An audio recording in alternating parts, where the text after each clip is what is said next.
president's car passed the knoll on which the assassin apparently was situated, hit the ground the moment the shot was fired, in fear that they themselves would be hit by the bullets. Bill Newman said that he did not see who might have fired, and he did not know of anyone in the vicinity who had fired.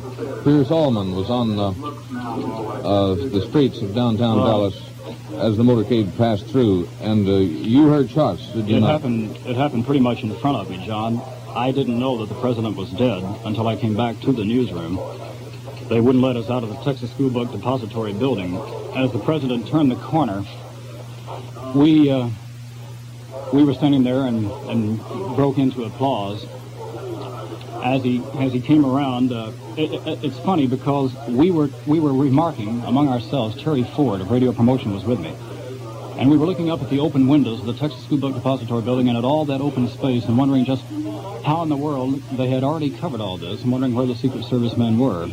And right after Mr. Kennedy passed in front of me, I heard one big explosion, and my immediate thought was, like I think most of the people standing around there, this is firecrackers, but it's a pretty poor taste.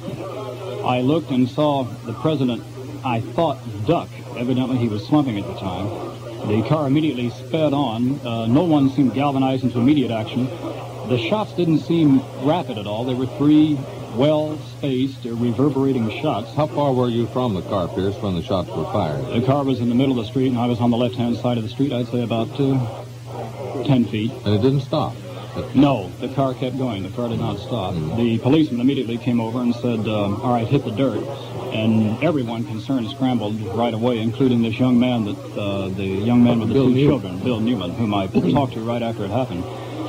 I, like 5 or 6 rather foolish other people, immediately ran up the knoll over there by the viaduct and looked over the fence. We saw nobody except a lot of people running around. And then I headed into the Texas School Book Depository where they were beginning to search. And well, did you think at that time that the assassin had fired from the building? Yes, I think this was the consensus at the time, although now I notice Mr. Newman says he felt the shots were fired from the knoll. No, I see. I think the logical place to have fired them would have been from the building, and then when I left a few minutes ago, they were still searching.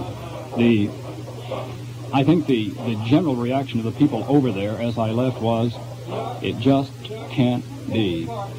We have this report just received in the 57 radio newsroom that Vice President Lyndon Johnson has left the Dallas hospital where President Kennedy died. Johnson was accompanied by his wife. Newsmen had no opportunity to question him.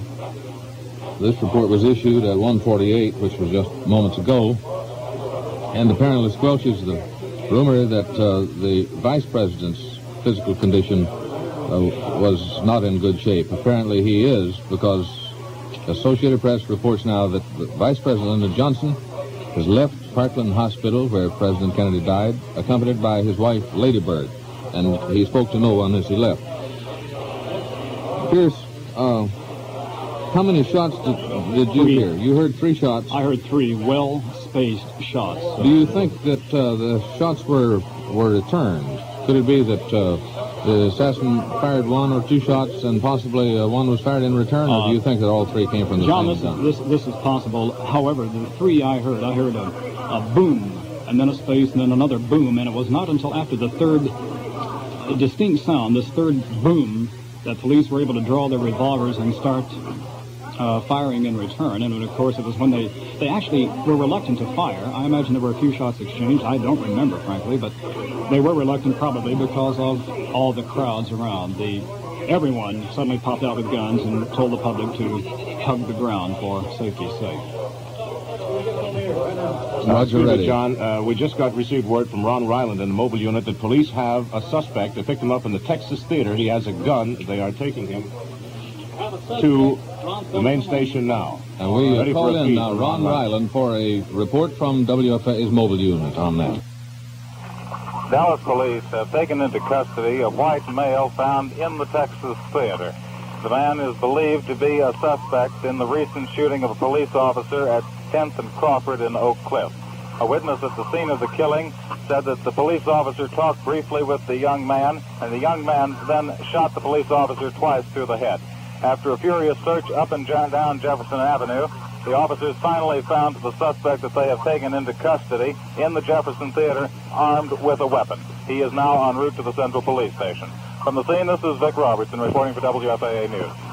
Well, apparently the assassin has been apprehended. We have no official confirmation of that, but apparently he was the one. We call in now Walter Evans in the WFAA News Cruiser. Reporting once again from Parkland Hospital, we've just been told that rumors which circulated earlier that Vice President Johnson had also been shot are erroneous. The Vice President was not injured, nor had he had a heart attack, as had been reported from some sources. About 30 minutes ago, Vice President Johnson was taken from Parkland Hospital. One bystander said he looked ashen when he was taken away, which is understandable. He has been taken to some undisclosed location by Dallas area Secret Service personnel. There's been no announcement as to when he will be sworn in as President of the United States. That announcement is expected sometime later this afternoon. But repeating once again, reports that Vice President Johnson had been shot, as well as Governor Connally and President Kennedy, those reports were erroneous, nor has he had a heart attack. He apparently is in good condition, although in something of a state of shock because of what has happened here in Dallas this afternoon. He's been taken to some undisclosed location here in Dallas, undisclosed for obvious security reasons. When he will make another appearance is not known at this time. We'll have further reports from Parkland Hospital when details develop. From the scene, Walter Evans reporting for Radio 57 News. And that clears up one rumor that had been floating about, that Vice President Lyndon Johnson was also in critical condition from an unknown cause. There had been reports that he was wounded in the shooting, which is apparently not correct, and there had also been reports that he had suffered possibly a heart seizure, and that apparently is not true, because the Vice President has now left Parkland Hospital, the hospital in which President John F. Kennedy, the 36th President of the United States, died. President Kennedy was shot to death by a hidden assassin armed with a high-powered rifle. Mr. Kennedy, 46 years of age, lived about an hour after a sniper cut him down as his limousine left downtown Dallas. Automatically, the mantle of the presidency falls to the shoulders of Vice President Lyndon Johnson, a native Texan who had been riding in the same motorcade 2 cars behind the chief executive. There, of course, is no immediate word as yet on when Vice President Johnson will take the oath of office as president. Mr. Kennedy died at Parkland Hospital, where his bullet-pierced body had been taken in a frantic but futile effort to save his life. Lying wounded at the same hospital is Texas Governor John Connally, who was cut down by the same fusillade that ended the life of the youngest man ever elected to the presidency. Governor Connally and his wife had been riding with the President and Mrs. Kennedy. The First Lady cradled her dying husband's head in her arms as the presidential limousine raced to the hospital. She kept crying, "Oh no." Connally slumped in his seat beside the President. Police ordered an unprecedented dragnet of the city, and as you heard moments ago from Vic Robertson, WFAA newsman, apparently they have apprehended the man they believe to be the assassin. Official confirmation of that, of course, has not as yet been made, but a man was captured, a young man, according to Vic Robertson, after a chase on Jefferson Avenue. Full details of that report escaped me, but as much as I could hear of it a moment ago, police were trying to barricade Jefferson in attempts to apprehend a young man who shot an arresting officer. He was finally located in the Jefferson Theater, or a theater on Jefferson Street. The murder weapon has been reported to be a .30-30 rifle. For a further report from Vic Robertson, we switch now to WFAA News Cruiser. The man that the police have in custody and on the way to the Central Police headquarters is the man who is believed to have shot police officer J.D. Phipps at Kent and Crawford for no explained reason.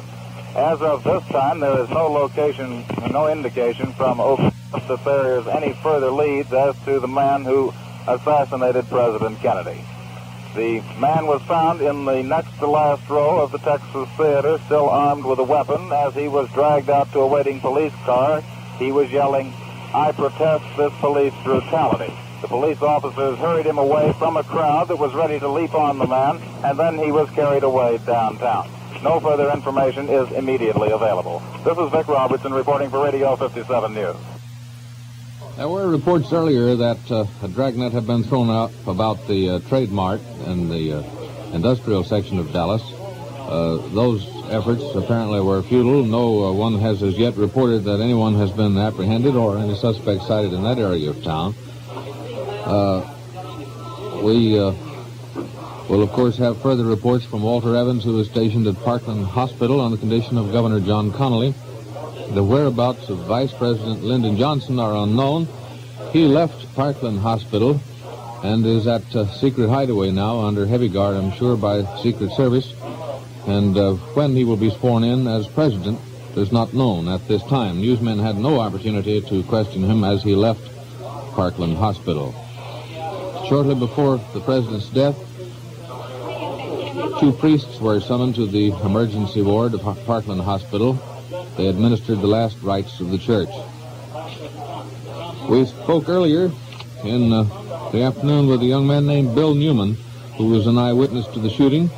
Of course, as eyewitness accounts often do, they sometimes disagree. Young Bill Newman was under the impression that the presidential car stopped when the shots were fired, and that momentarily it resumed its course as it took the president to Parkland Hospital. Pierce Allman of the WFAA staff was in the same vicinity, and he said it was his impression that the motor car sped onward without stopping. Governor John Connally was shot in the back, slightly below the shoulder blade. The president was shot in the head. There obviously were 3 shots fired from a grassy knoll by the assassin, who was situated, one estimate placed him as close as 60 feet to the street. 2 of the shots struck home. Where the 3rd one hit, we have as yet no report. Neither President Kennedy nor Governor Connally were reported to have received 2 bullet wounds, so that leaves unaccounted for the 3rd bullet that was fired from what has been described, and from what source we know not, a .30 caliber rifle. Now, Vic Robertson may have information on that, because the young man who was captured in the theater on Jefferson reportedly still had a weapon with him. How the fact to be determined that it was a .30 rifle from bullet wounds is not apparent at this time. A .30 caliber rifle possibly, but as to whether or not it could have been classified specifically as a .30, we are not sure at this time.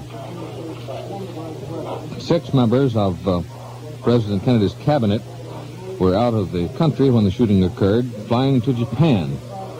An hour and a half out of Honolulu, the secretaries, all members of the president's cabinet, were advised of the killing, and immediately their plane turned back. They were expected to speed back to Washington. The party was on its way to a meeting with members of the Japanese cabinet. In the party were Secretary of State Rust, Secretary of Commerce Hodges, Secretary of Labor Wirtz, Secretary of Interior Udall, and Secretary of Agriculture Freeman, all with their wives. Here's further information on Texas Governor John Connally. He has undergone an operation for a gunshot wound in the chest. His condition is said to be serious. He underwent surgery at 1:30 p.m., and although Connally was described as being not out of the woods, his doctors said that his vital signs are good. So apparently he is in serious condition, but as his doctors say, his vital signs are good. Just exactly what the vital signs consist of, we are not sure of. Perhaps that means something to you. 3 of America's last 4 presidents have faced bullets of an assassin. The nation's 34 presidents have been, of the nation's 34 presidents, 3 of them have been slain in office. On November 1st, 1950, 2 Puerto Ricans tried to shoot their way into Blair House. They crossed from the White House where President Harry Truman was then staying. 1 gunman was killed. The other is serving a life term. On February 15th, 1933, anarchist Joseph Zangara shot at President-elect Franklin D. Roosevelt in Miami. The bullet missed Roosevelt, but fatally wounded Mayor Anton Cermak of Chicago. Today came the shots at President Kennedy, and of the last 4 men to be elected to the White House, only Dwight D. Eisenhower saw no attempt on his life. The presidents killed by an assassin were Abraham Lincoln, James A. Garfield, William McKinley, and now John F. Kennedy. John, in that connection, it's interesting to note that since the year 1800, every president for 20 years has died in office. And there was some talk about John Kennedy, when elected in 1960, being hale, hearty, young, very healthy, would probably break this tradition. But because of what's happened today in Dallas, the tradition seems to go on. We're pausing briefly for station identification. We'll return to reports from the 57 Radio newsroom momentarily. This is Radio 57, WFAA 570 AM and FM, from Dallas, Texas.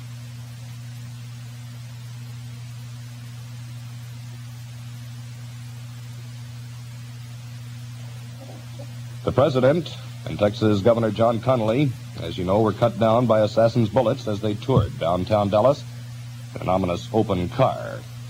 Mrs. Kennedy, again repeating, was not hurt. Mrs. Connally also was safe. Witnesses said there were 3 loud bursts of gunfire. According to WFAA program director, who was an eyewitness at the scene, Pierce Allman, there were 3 reverberating, well-spaced shots. This is the first president to be slain. While in office, Lincoln, Garfield, McKinley, and now John F. Kennedy. At first, it was impossible to tell whether the president was hit, but the governor plainly had visible wounds in his chest, indicating the shots came from an automatic weapon from that Knoll or Texas school book depository building on Elm Street. At first, Secret Service agents had thought the shots came from an automatic weapon. Turn now back to Radio 57 News to see if there are any late developments, and here's John Allen. Ben, this is Roger Reddy. John has stepped out to find out some further information.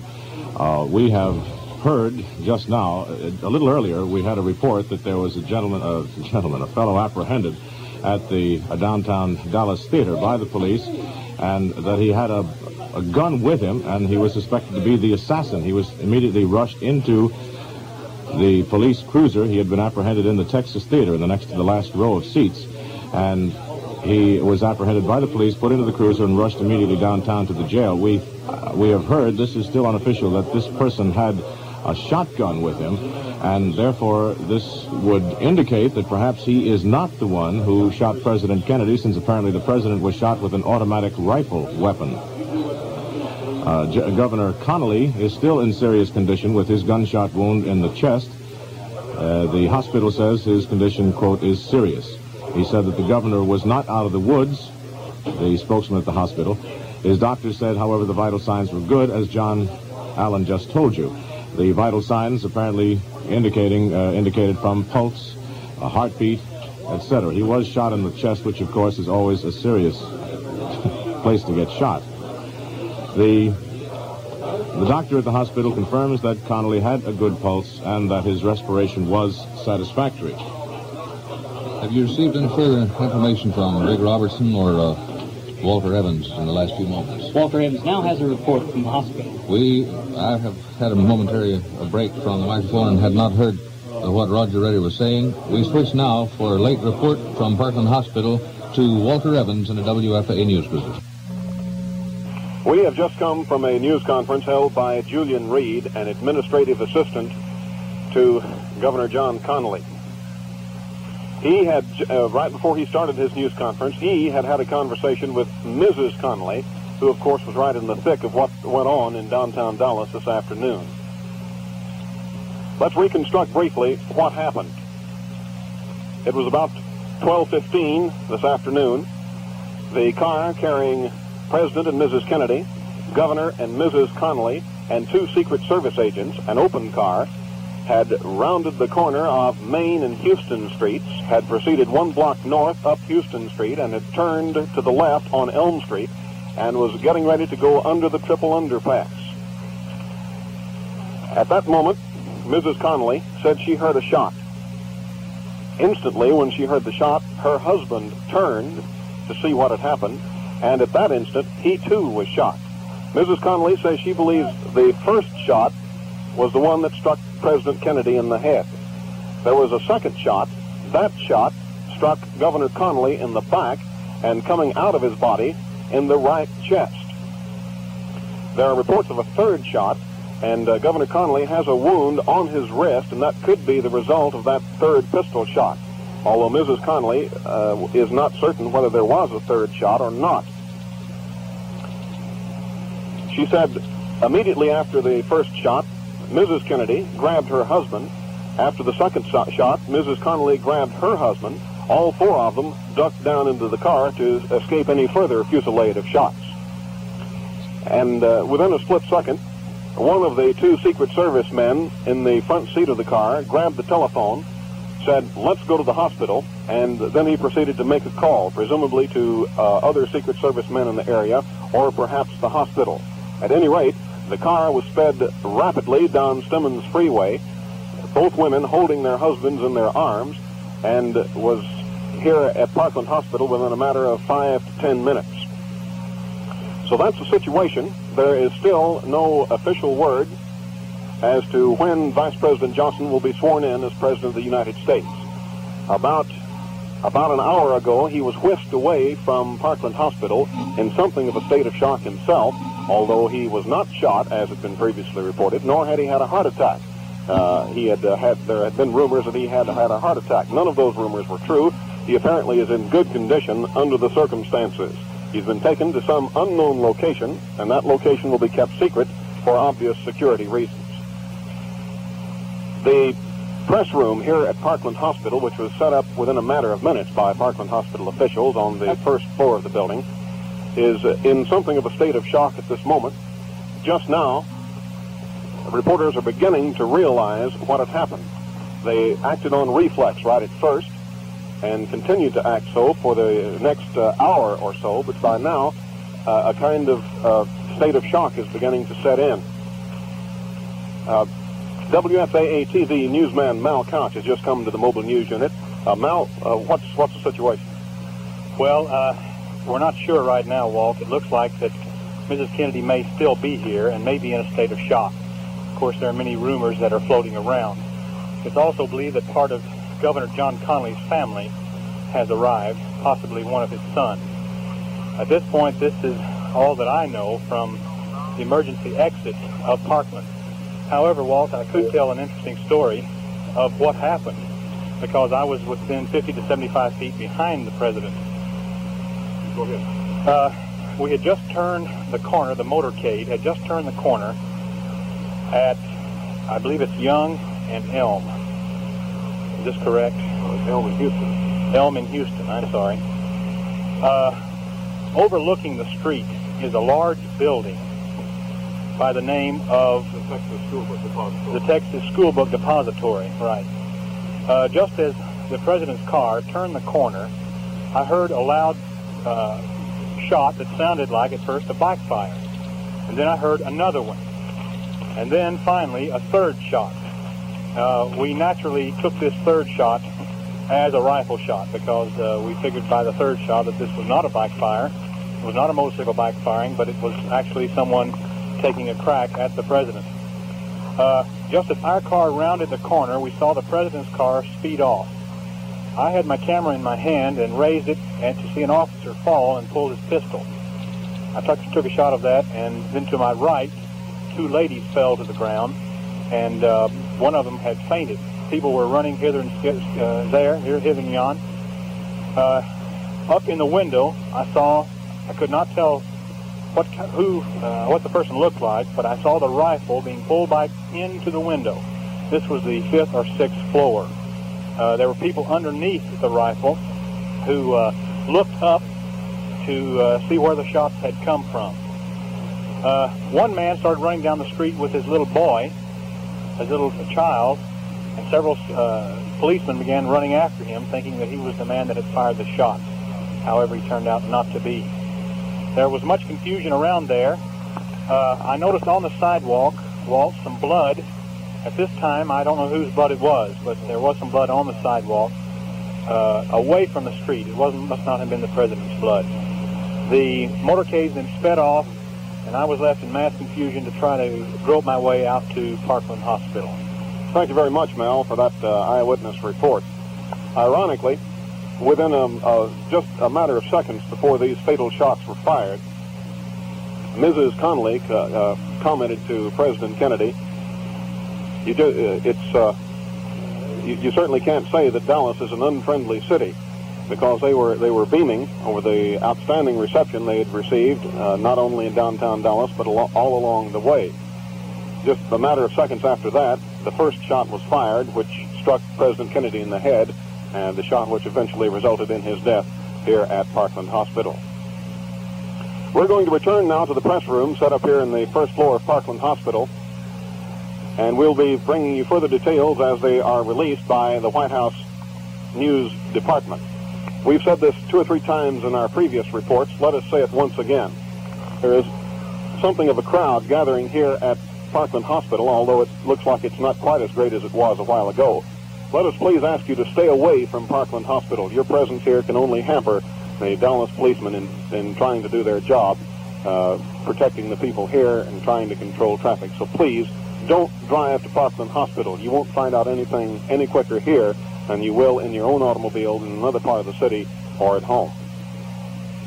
This is Walter Evans reporting from Parkland Hospital. We have had WFAA newsmen scattered about the city from the moment the president's plane touched down along the route of the motorcade at Dallas Love Field and to various points in the city. One of those newsmen, Ron Ryland, was an eyewitness to something that happened on West Jefferson. Would you give us a report on that, Ron? To Washington in just a few minutes.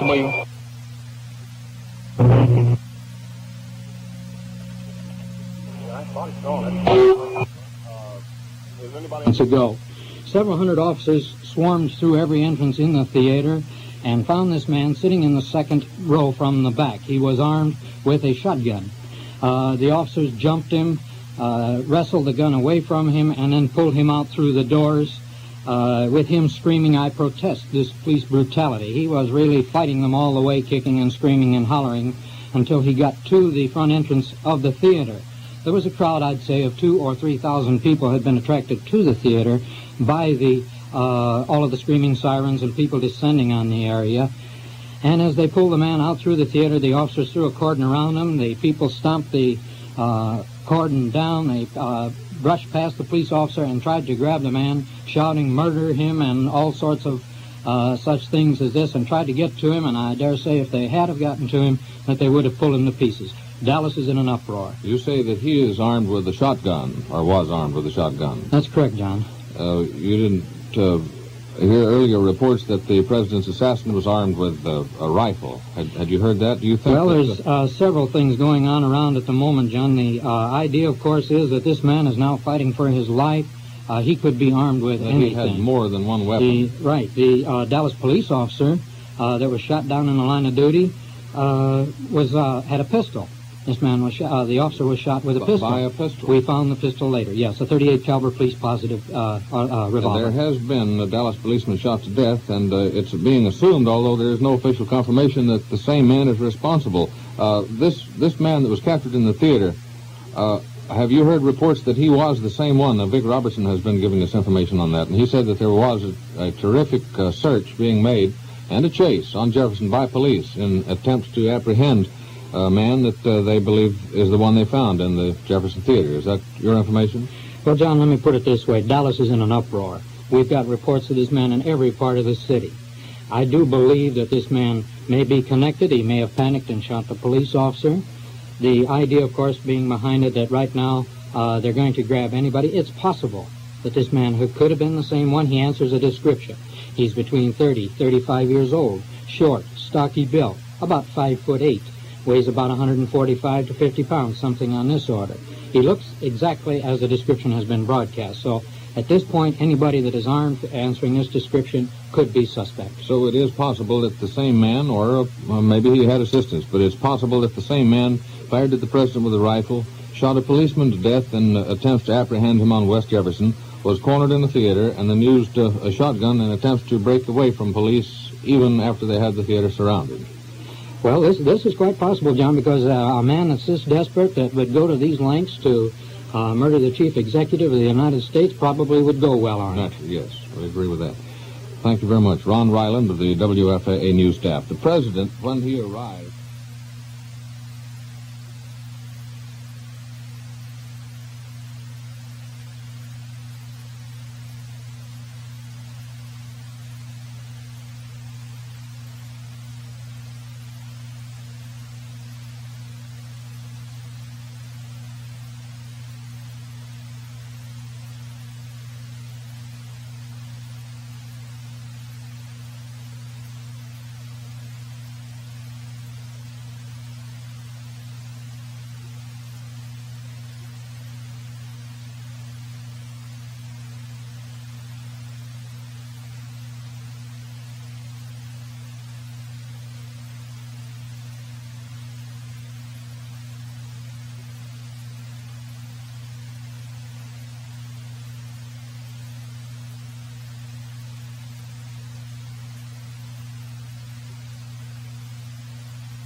The president, when he arrived to the greeting of some 5,000 to 6,000 persons. He arrived in Fort Worth. The Christmas lights were on there. Thousands of the lights which lined the downtown Fort Worth buildings were turned on much earlier than usual in a gesture of hello to the president when he arrived in Fort Worth. The chief executive mingled with the crowds there at Carswell Air Force Base and also in front of the Texas Hotel in downtown Fort Worth. And then the president had flown to Dallas late this morning, following a breakfast luncheon in Fort Worth. Thousands were on hand when the president's plane touched down at Love Field. And there followed a motorcade through downtown Dallas. It was almost over. The motorcade through Dallas.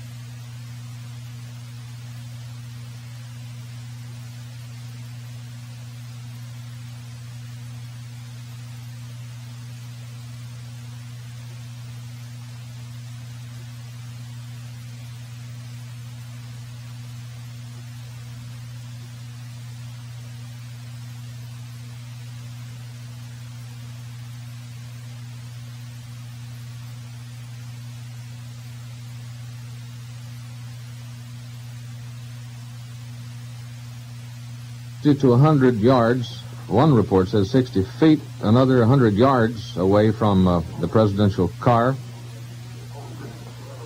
The Dallas police had in effect, at the time, the most stringent security arrangements that they have ever attempted here. Police Chief Jess Curry had been warning for several days against just such a possibility.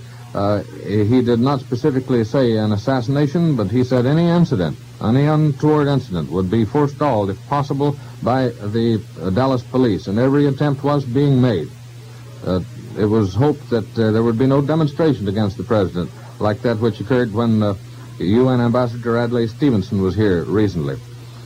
6 members of the president's cabinet were flying to Japan when the president was killed this afternoon. They were an hour and a half out of Honolulu. The secretaries were advised of the killing, and they immediately turned back to Washington. They're expected to speed back to Washington today. The party was on the way to a meeting with members of the Japanese cabinet. And in the party were Secretary of State Rusk, Secretary of Commerce Hodges, Secretary of Labor Works, Secretary of the Interior Stuart Udall, and of Agriculture Orville Freeman. And each of these members of the president's cabinet had their wives with them. They were informed on the plane that the president had been shot and turned back to this country. Governor John Connally, who was riding in the president's car and was also shot in the chest from behind, just below the shoulder blade, underwent an operation at about 1:30 today at Parkland Hospital. Connally's condition is said to be serious, but the doctors in attendance say that while the governor is not out of the woods, his vital signs are good. WFAA newsman Walter Evans reported moments ago that the governor was wounded in the wrist. So apparently that accounts for all 3 shots that were heard by eyewitnesses to this assassination and attempted assassination.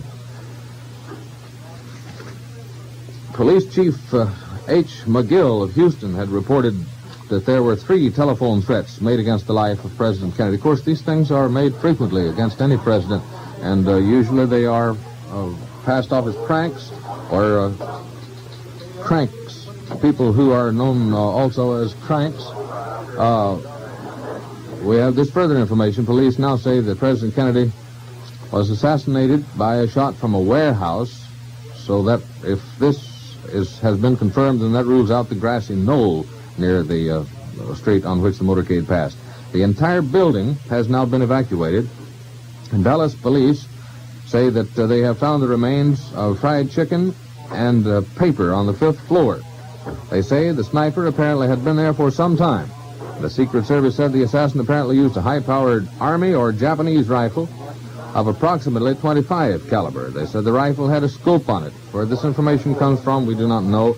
We earlier had reports it was a .30-30 rifle, but the Dallas police are being quoted now as saying that the rifle was of Japanese make, of high power, and approximately .25 caliber with a scope on it, and remains of fried chicken and a paper have been found on the 5th floor of a warehouse along the presidential route, and from which the bullets apparently were fired. That's the Dallas police with that information. Vice President Johnson's wife, after a check on conditions in the emergency section, has said that her husband was unharmed. There were earlier rumors that the vice president had been hurt or had suffered an attack of some sort, but these rumors have now been cleared up, and he has left the hospital. The whereabouts of the vice president are not known, and when he will be sworn in as president is also a closely guarded secret.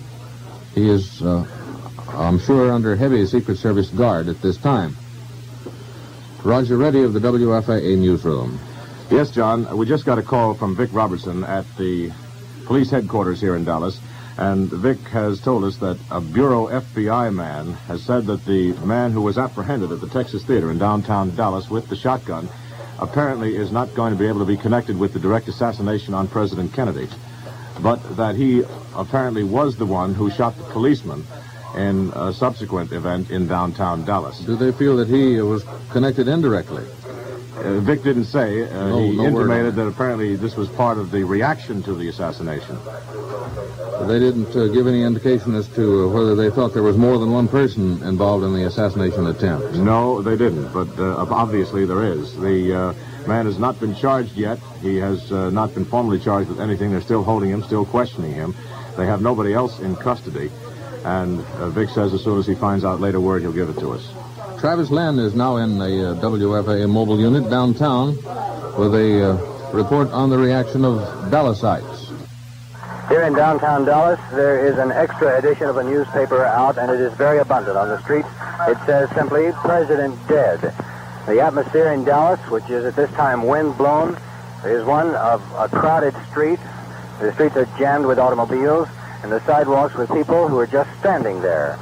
Just standing, occasionally reading a newspaper, talking to one another. One man came up to my car and said, "Have they caught him? Have they caught him?"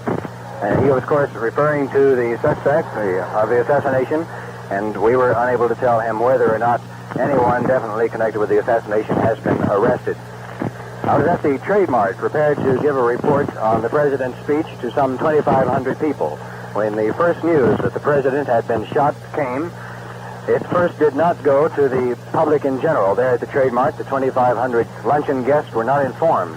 However, the rumor spread like wildfire through the corridors, and newsmen, about 250 of them, raced out of the building carrying their cameras with them. A long wait ensued in which this rumor began to spread across the crowd itself.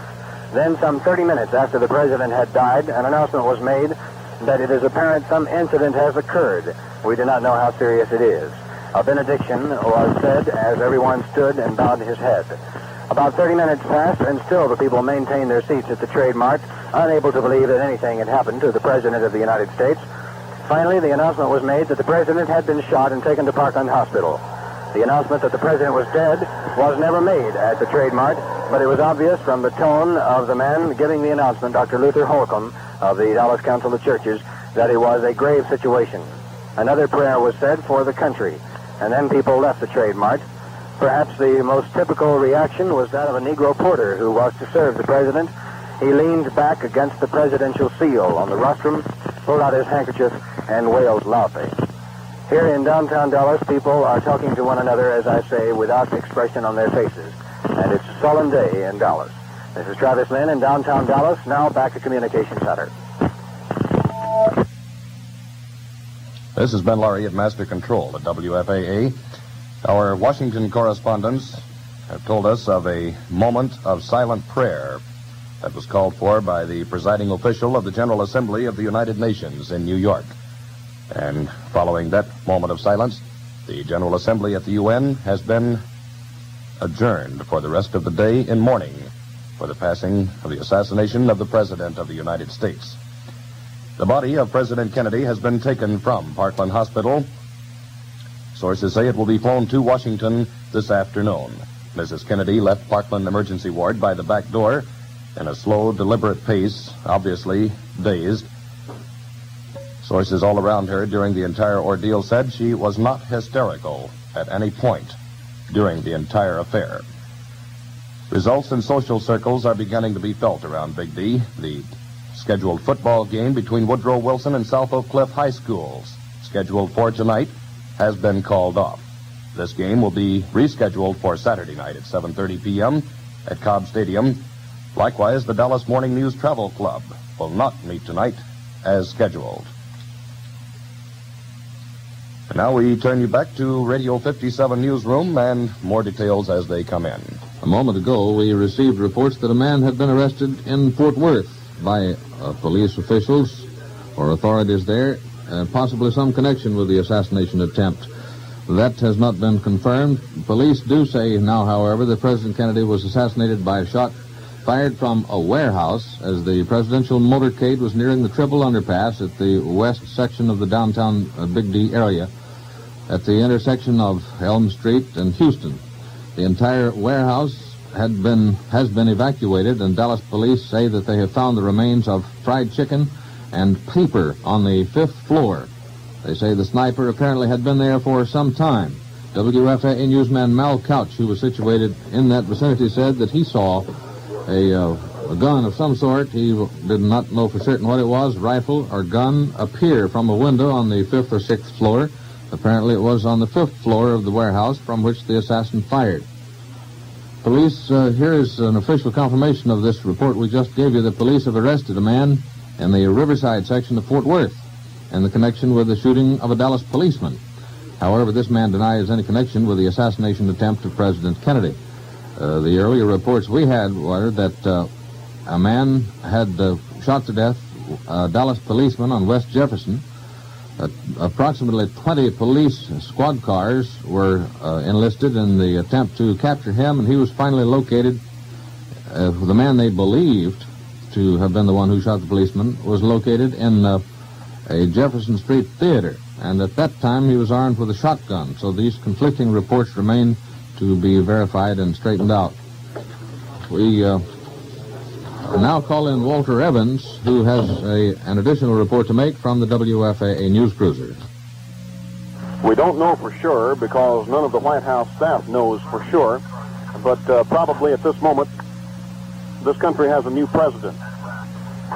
Vice President Lyndon Johnson was whisked away from Parkland Hospital about 1 o'clock, approximately 1 o'clock, to some secret location, and we've just been told that the purpose of whisking him away was for the purpose of officially swearing him in and making him, without any legal question, the new president of the United States. Just what President Johnson's status is or what his location is at this moment, nobody knows.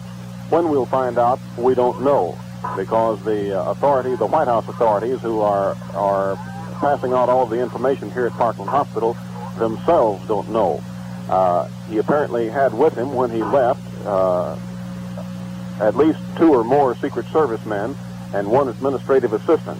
They were taken somewhere, probably in the city of Dallas, for the swearing in, but where that is, we don't know. 2 doctors who were in attendance, who attended President Kennedy after he was brought into the emergency room here at Parkland, have just this moment concluded a news conference. They were Dr. Kemp Clark, who is chief of neurosurgery here at Parkland Hospital, and Dr. Malcolm Perry, one of the attending physicians. Dr. Clark told the newsmen that there was at least one wound, perhaps two wounds in the upper portion of President Kennedy's body. There was a wound in the head, which would obviously be the fatal wound. There was perhaps a second wound in the front part of the neck, below the larynx, below the Adam's apple. He says he's not sure at this time whether the neck wound was caused by the same slug that entered the head or not, or whether it was perhaps a second bullet. This is not known at this time. I see our Fort Worth newsman, Fred Hatton, who's on the scene. He's just come running up to the wagon. Fred, what's the situation? Walter, they are going to swear the vice president in as president at Love Field at this time. All right, fine, Fred. Thank you very much. Are you going out there now? Yes. Fine. Thank you very much. We've just been told, as you heard, that Vice President Johnson will be sworn in at Love Field within the next few minutes. We'll try to bring you details of that event as they happen. We're on our way there now at this time. So while we get underway here, we will return you to our studios and have further information as it develops. Walter Evans reporting from Parkland Hospital. We're now going to the airport. Vice President Lyndon Johnson to be sworn in at Love Field as President of the United States. The news of this shooting has hit Congress in Washington like a thunderbolt. Senator Edward Kennedy, the president's youngest brother, was presiding over the Senate when he was told. Attorney General Robert Kennedy had gone home to McLean, Virginia, for lunch when the news reached him. And Senate Democratic leader Mike Mansfield had said, "This is terrible. I can't find words to describe how I feel." Speaker John McCormick was visibly shaken. Senate GOP leader Dirksen said this is the most disastrous thing that could hit the nation. The president's mother and father were at Hyannisport, Massachusetts, when the word reached them. Mrs. Kennedy is 72. Mr. Kennedy is 75. You'll recall he suffered a stroke in December 1960 and had never fully recovered. Secretary of State Rusk and other cabinet members were aboard a plane bound for Japan. The 6 members of the cabinet had their wives with them when they received the information of the assassination of the president. They had their plane turned back. It was at a point somewhere between Honolulu and Tokyo.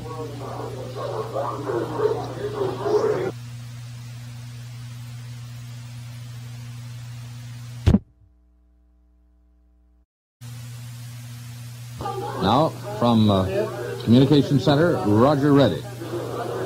John, here's a statement from Governor John Connolly's office in Austin.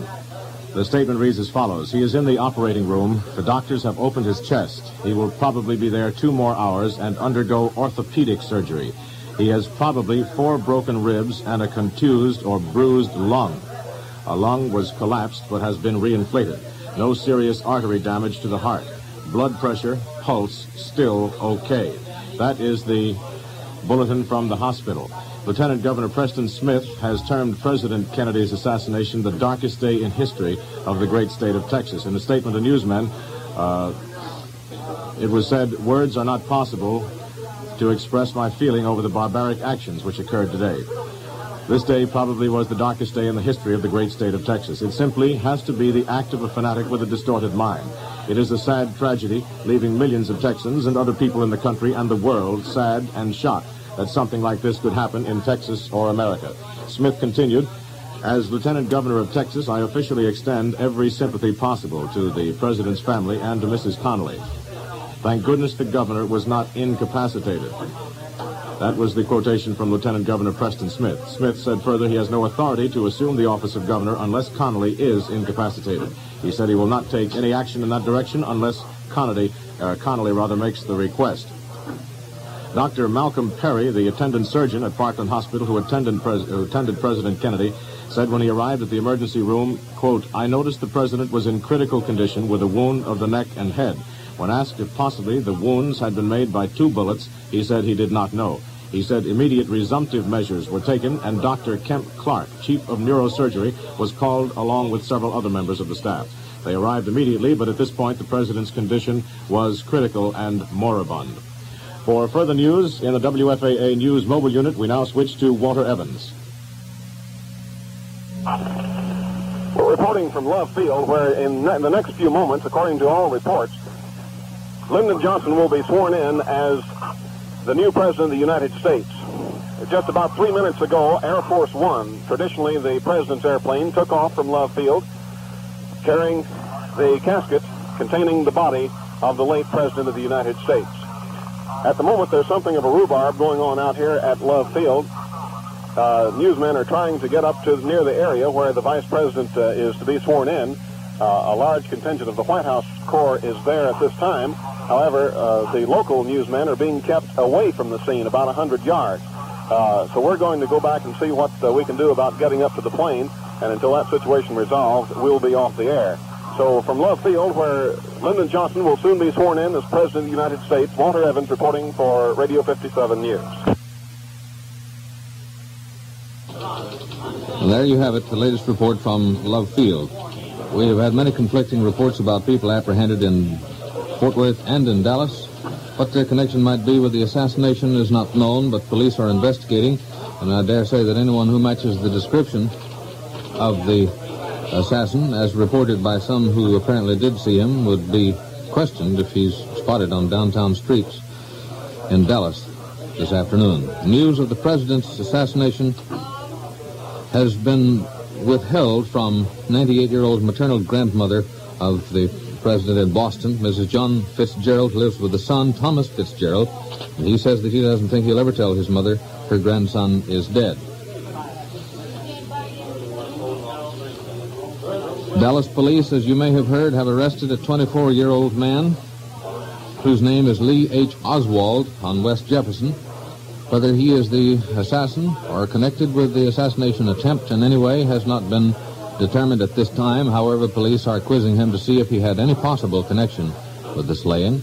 We do not know the name of the man or what authority arrested a person in Fort Worth, but someone in Fort Worth has been apprehended, and a person in Dallas has been apprehended, and police apparently are questioning both of them now. J. Edgar Hoover has ordered a full Federal Bureau investigation, Federal Bureau and FBI investigation here in Dallas, and apparently more than local officials will be involved. Ted Cassidy has just come in with some possible new information. Here's a bulletin, John, that may have some credence. It's been now issued by 2 wire services.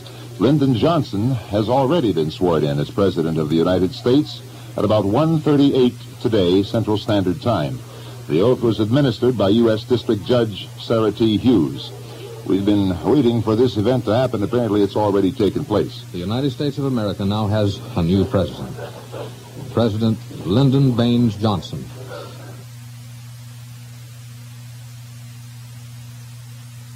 President Lyndon Baines Johnson.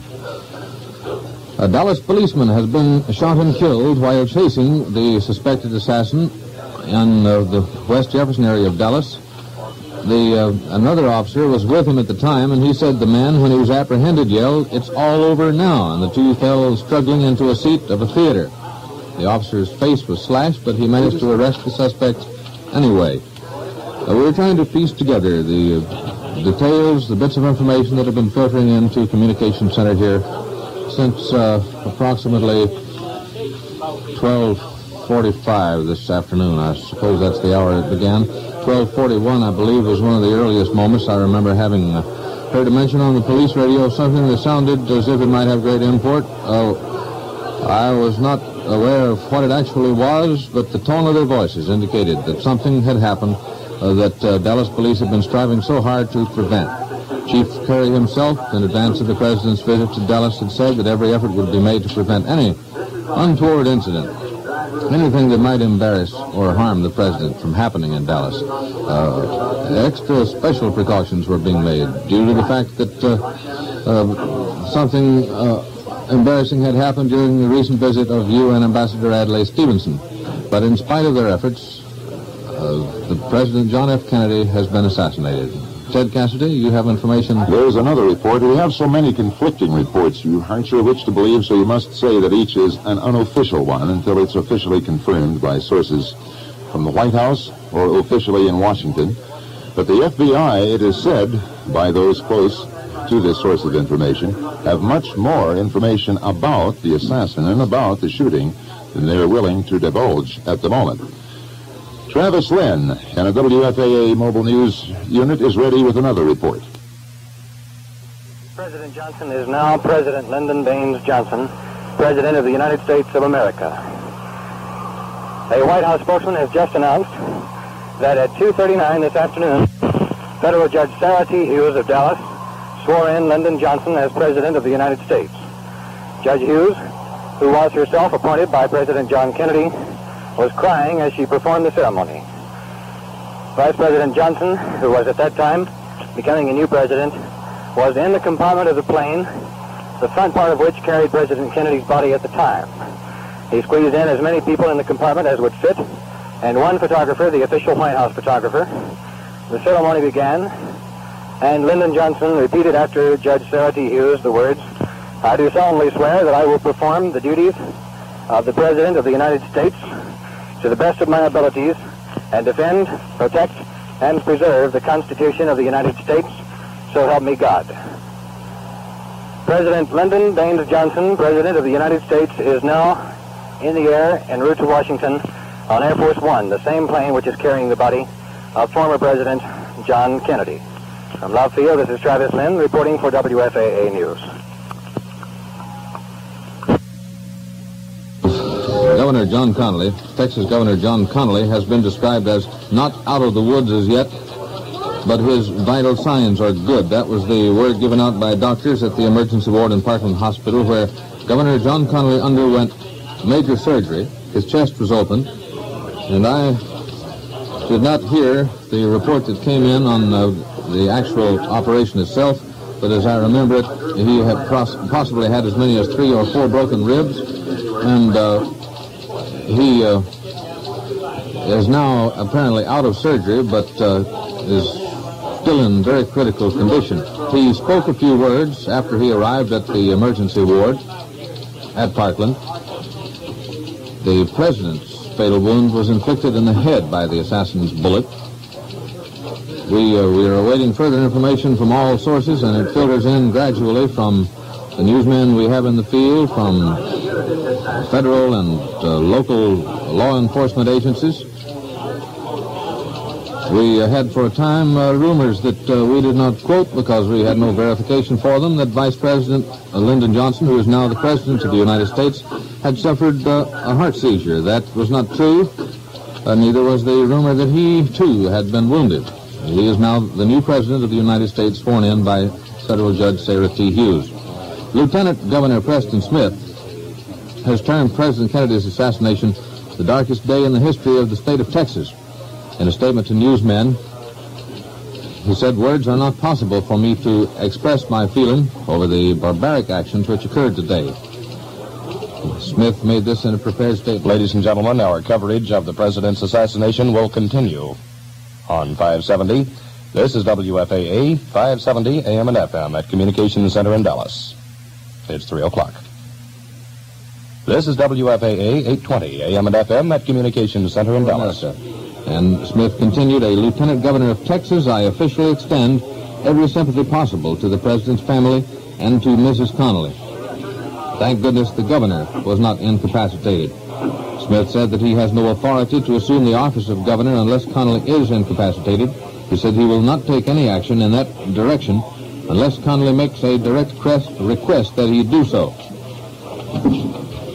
Reaction around the world has been diverse and instant, as you might suspect. For example, in Moscow, TASS has been saying, it's reported, that the assassin of President Kennedy was a conservative right-winger. Now, that may or may not prove to be the truth later. However, they, as usual, are simply going on their own policies and their own attitudes of what they feel should be best in terms of their own propaganda. Ted, yeah? we now have a report ready for Dick Robertson, who's reporting from City Hall.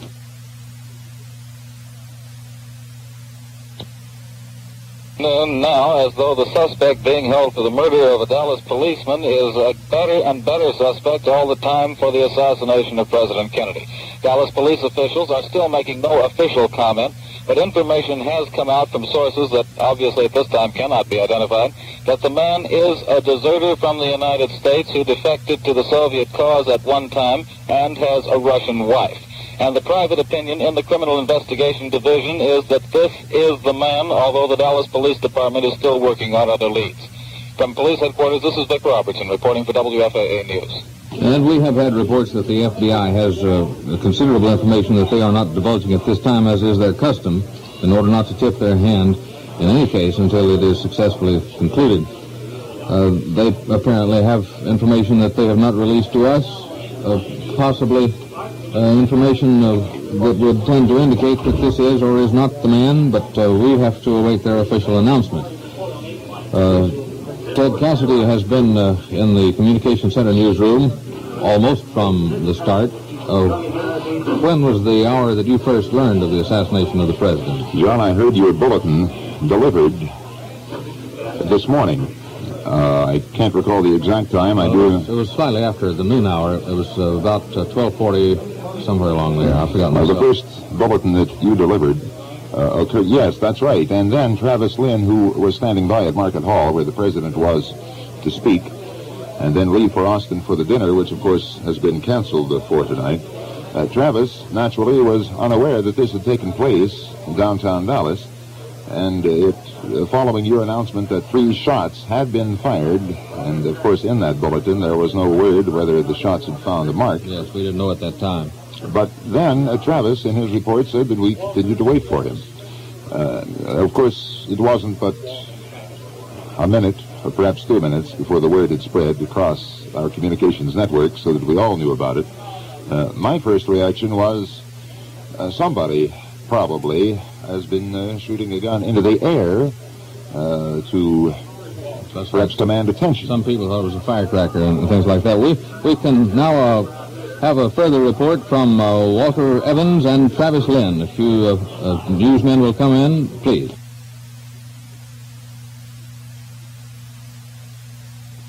And as President of the United States at 2:39 this afternoon, and he has already departed for Washington. A White House spokesman here at Love Field said that President Johnson and as many people as could got into one compartment of Air Force One, the official presidential plane, and the swearing-in ceremony was conducted there. Mr. Johnson was sworn in as president by Judge Sarah T. Hughes, a federal judge for the Northern District of Texas, who herself was appointed by President John Kennedy when he came to office. Mrs. Hughes was crying as she conducted the swearing-in ceremony for President Lyndon Johnson. He repeated after her, "I do solemnly swear that I will perform the duties of the President of the United States to the best of my abilities and defend, protect, and preserve the Constitution of the United States." After the swearing-in ceremony, President Johnson said, "Let's get this plane to Washington." For further details, here is Walter Evans. There was one newsman aboard the Air Force One when this swearing-in ceremony was taking place.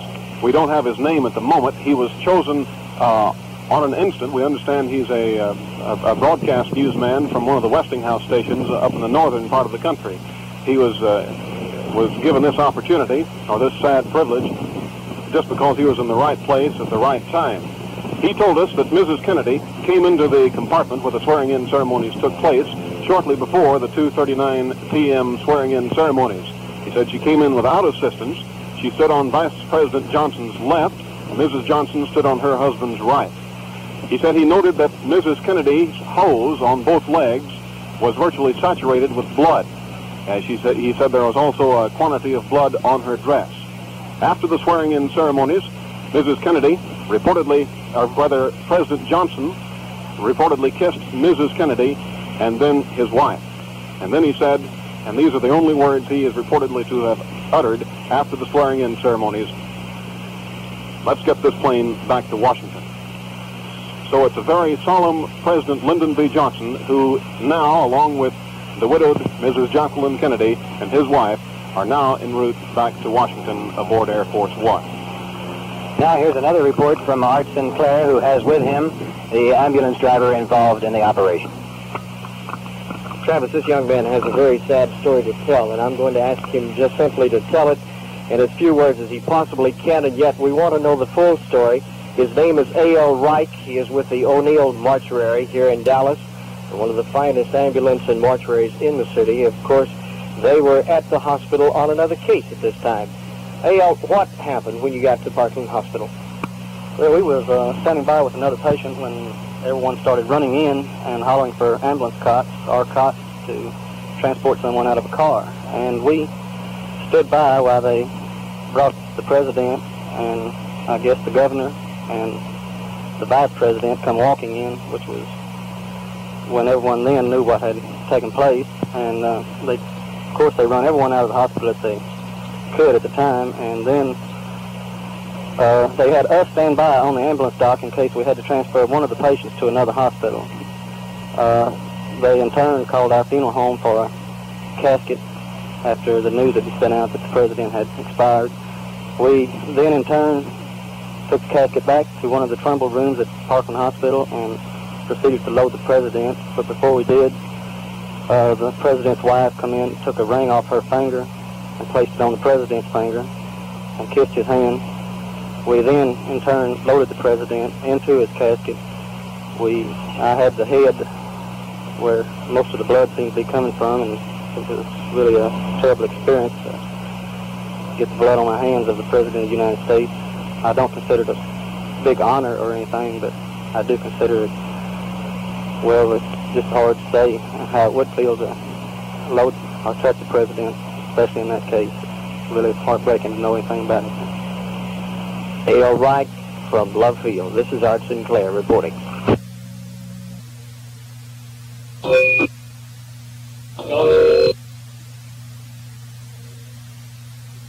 Repeating information on the condition of Governor John Connally, the governor's office says doctors have opened his chest and found several broken ribs and a bruised lung.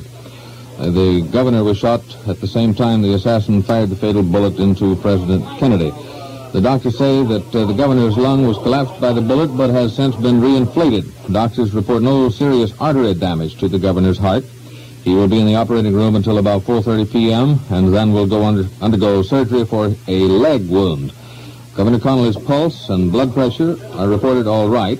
That last report was issued at 2:30. Incidentally, we, as far as I can recall, have not had the name of that officer who was slain on West Jefferson in the attempt to apprehend a man believed to have been the assassin or possibly connected with the assassination attempt in some way.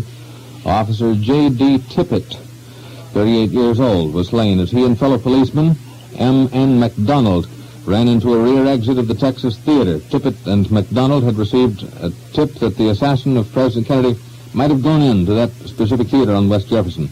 An usher told him a man in a brown shirt had entered the darkened theater a few moments before, and according to police headquarters, Tippett fired a shot.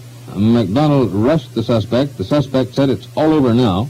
McDonald and the suspect sprawled over a seat in the theater. McDonald's face was slashed, and police said it was a 4-inch gash. The suspect was then seized. Something more on the building and the room where it is suspected the assassin lay in wait. Police said they found the remains of fried chicken and paper on the 5th floor. Yeah, we had that report earlier, but there may be those who have not heard it. On the 5th floor, indicates that the sniper apparently had been there for a while. 5th floor of a vacant warehouse near Commerce and Houston Streets. They have a man under arrest by the name of Oswald, 5'9", weighing about 160. Blonde hair, bald, dressed in ragged-looking trousers and a sports shirt. He is the one they captured on West Jefferson, right? The report from Rome, of course, is that there will be a good deal of attention given on the network radio and television networks. And in fact, in Great Britain, both television and radio, I think it's Great Britain, it's one of the countries of Europe, have gone off the air altogether. Well, Ted, I heard that the video portion of their television broadcast on the BBC had been eliminated and that audio was continuing with appropriate music. Possibly radio has gone off altogether, I'm not sure, but as far as BBC television, just the video portion has been canceled. Here is Travis Lynn with a further report. Plane in the presidential party is now taxiing down the end of the runway at Love Field in preparation for taking off. Vice President Johnson, Mrs.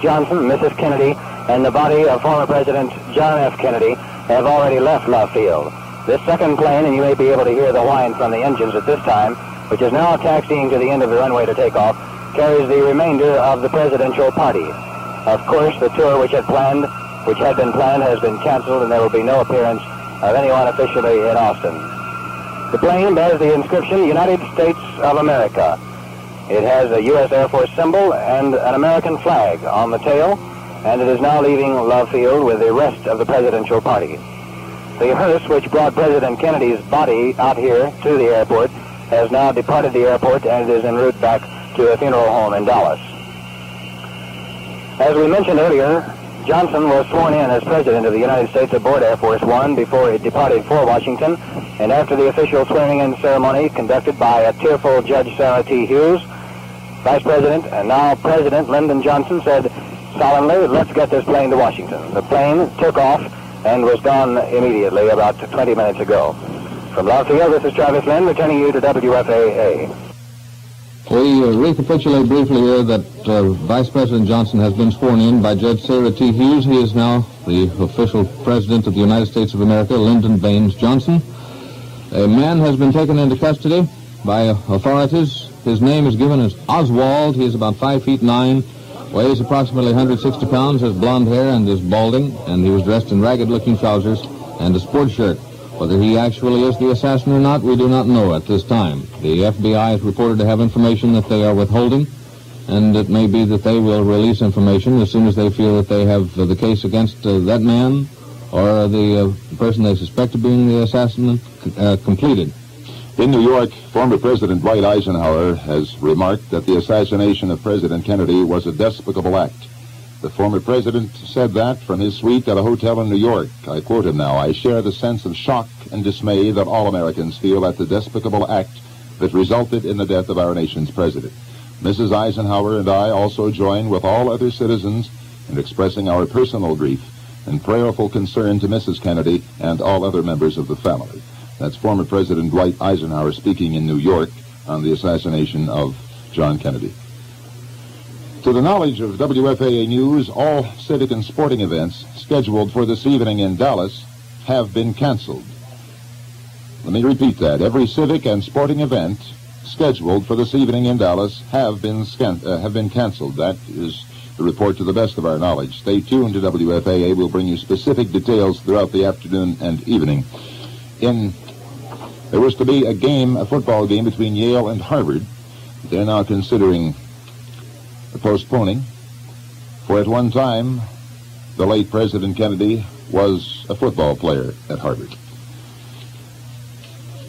Here is further news on the cancellation of the civic and sporting activities. The Crystal Charity Ball has been canceled due to the death of President John Kennedy. All proceeds received to this date will be given to the Children's Medical Center as a memorial to the late President Kennedy. And that's signed Mrs. Burwell J. Thompson, the chairman of the Crystal Charity Ball. There'll be a number of these announcements, we feel sure, as the day wears on. In Tyler, Bob Murdoch has surveyed the scene from the East Texas Agricultural Council. Our Farm and Ranch reporter Murray Cox was in touch with Bob only moments ago, and here's how Tyler looks at this event.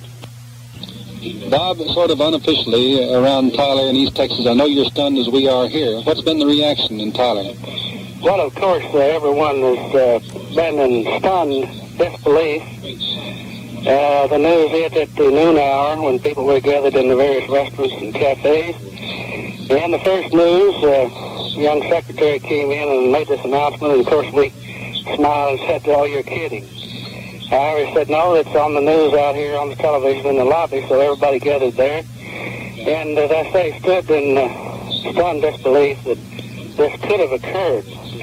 It's been quite a number of years, of course, since anything like that has happened.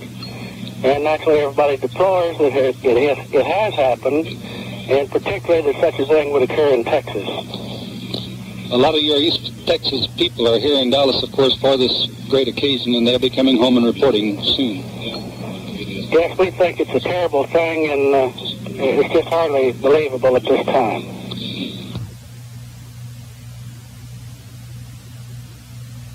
We understand that Morgan Beatty from NBC is giving a recapitulation of the events following the president's assassination from the NBC network, and we join the network at this time. But they do not have the means of continuity that we have. We have automatic continuity, and what happens is this. Under the law of succession to the presidency, incidentally, that law was recently amended. The vice president automatically assumes the nation's top office, as did Mr. Johnson in Dallas, and he serves out the remainder of the president's term. When he takes the oath is not a matter of importance at the moment. He automatically becomes president on the death of a president. In the event the vice president should leave office, the Speaker of the House of Representatives, at this time, Mr. McCormick of Massachusetts, takes over and also serves out the rest of the term. If there's no House Speaker, or if he fails to qualify for the presidency, you have to be a natural-born American to be president of this country. The president pro tem of the Senate assumes the office of president. Then, in the line of succession, Secretary of State, Treasury, Defense, the Attorney General, Postmaster General, Secretary of Interior, Secretary of Agriculture, Secretary of Commerce, and Secretary of Labor. This all detail merely to assure all persons everywhere inside and outside of our borders there is absolute continuity of government in the United States regardless of what may happen to a president. Incidentally, the Voice of America is using all of its 10 million watts in 36 languages to news and reaction to the death of the President of the United States, and his playing solemn and secular music, oftentimes hymns.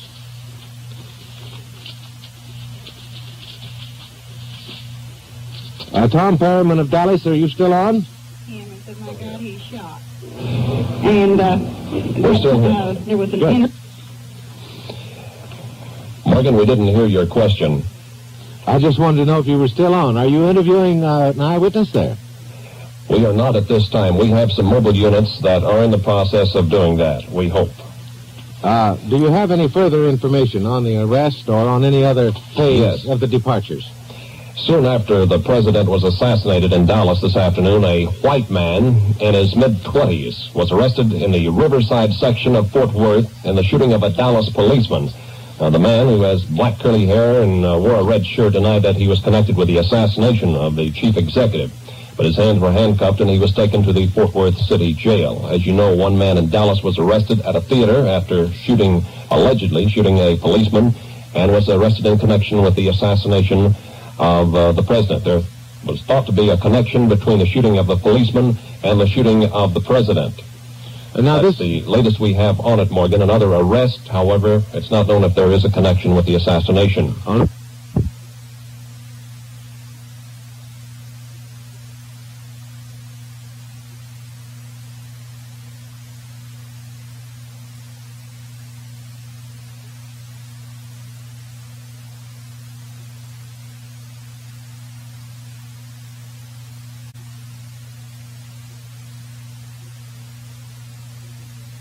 Oh, now this means two white men are in custody. Right. This one man was arrested in Fort Worth in connection with the shooting of a Dallas policeman. I just wanted to make it clear to the listeners, we have reported the arrest in Fort Worth previously, but we have not indicated clearly that Oswald, the man arrested in the theater, and the man arrested in Fort Worth are two separate men, and there is a possibility then that both of them have been arrested in connection with the assassination.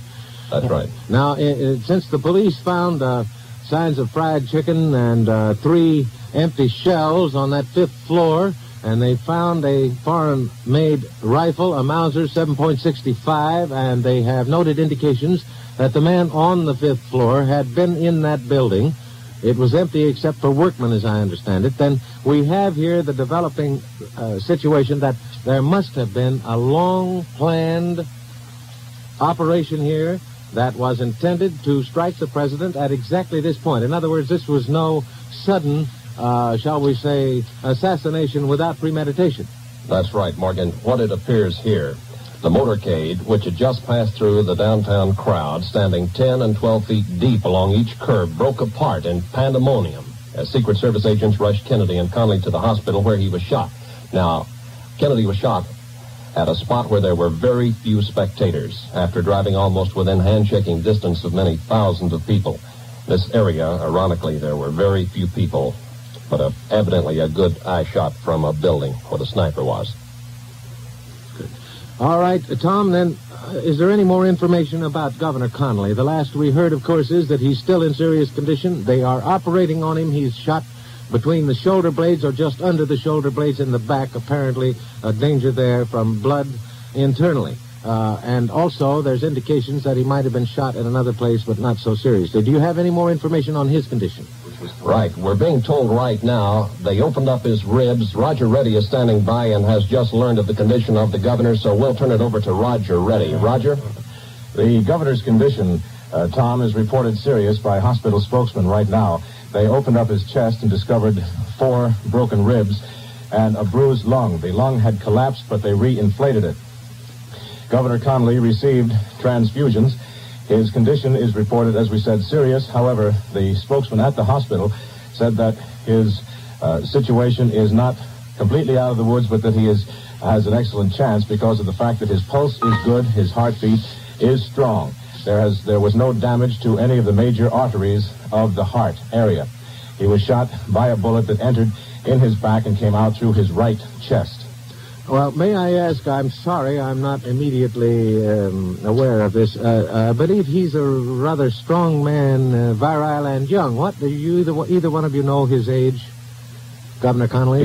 Yes, his general condition of health was reported good. He was strong. His age is in his favor, and his condition of health was in his favor at the time of the shooting. And the fact that he was not hit directly in the heart is going to help his chances to survive. Oh, we're glad to know that. At our hands his age, but probably was around 45, 46, somewhere around there. That was our impression, that he was about the age of the president, which was 46. And now, gentlemen, we have an emergency report coming in from Europe. Come in, will you please? Welshangen in Bonn, Germany. How are you, Morgan? Yes, Bob. The reaction here is, of course, as stunned as anywhere else.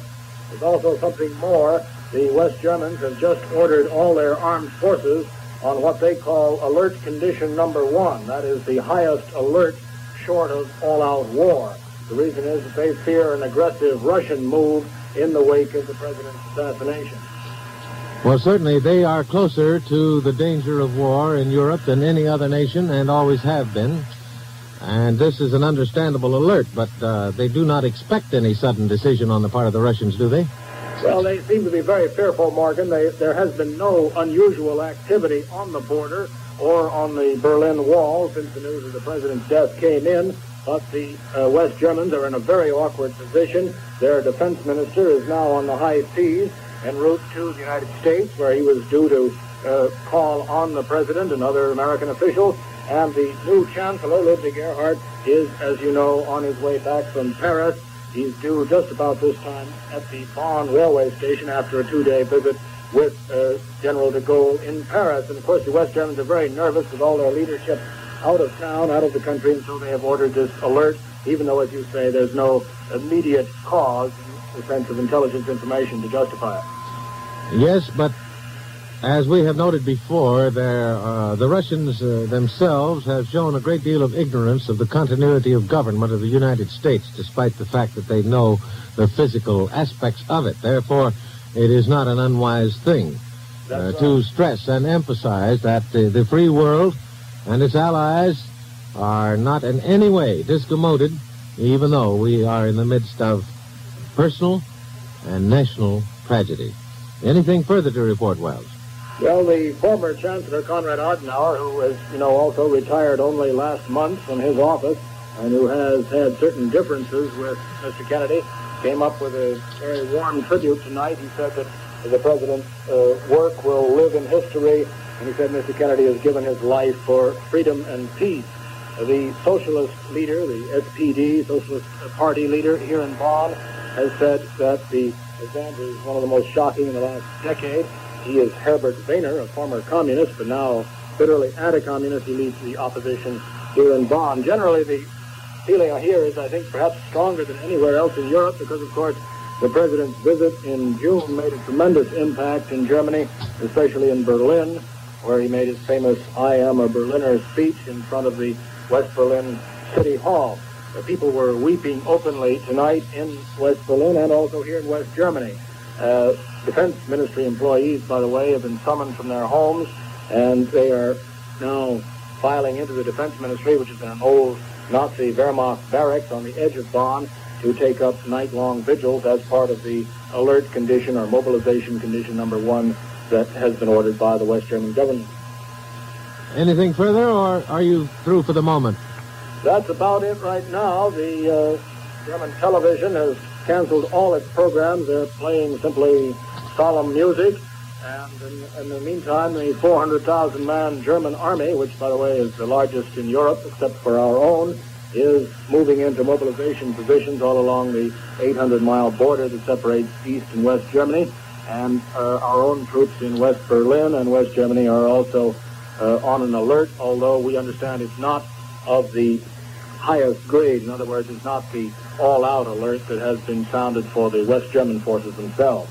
Thank you, Wells Hangen, NBC News in Bonn. You may be interested to know that all radio stations throughout Western and Eastern Europe, and Eastern Europe, of course, includes the satellite powers of Russia, all radio stations of Europe broadcast only funeral music after announcing the death of President Kennedy by assassination. Television stations kept up a steady flow of bulletins and canceled regular programs. Church bells tolled in many capitals. And now we have an important statement from the chairman of the Foreign Relations Committee of the Senate of the United States. As you know, the Senate has very peculiar powers in connection with foreign relations. Unlike the House, it has to confirm ambassadors, and it has to confirm or deny treaties that may be entered into by the United States of America. That makes it especially important that the voice of the chairman of the Foreign Relations Committee of the Senate be heard at a time of this kind. We switch now for a statement by Senator William Fulbright, Chairman, Foreign Relations, Senate of the United States in Washington.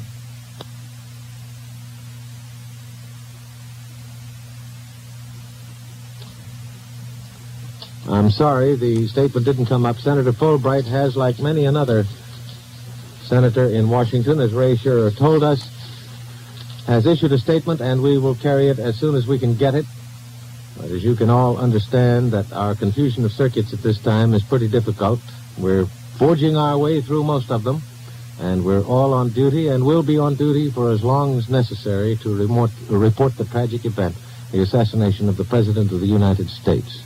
Incidentally, shortly after hearing of the President's death, President Charles de Gaulle of France issued this statement: President Kennedy died as a soldier under fire, doing his duty in the service of his country.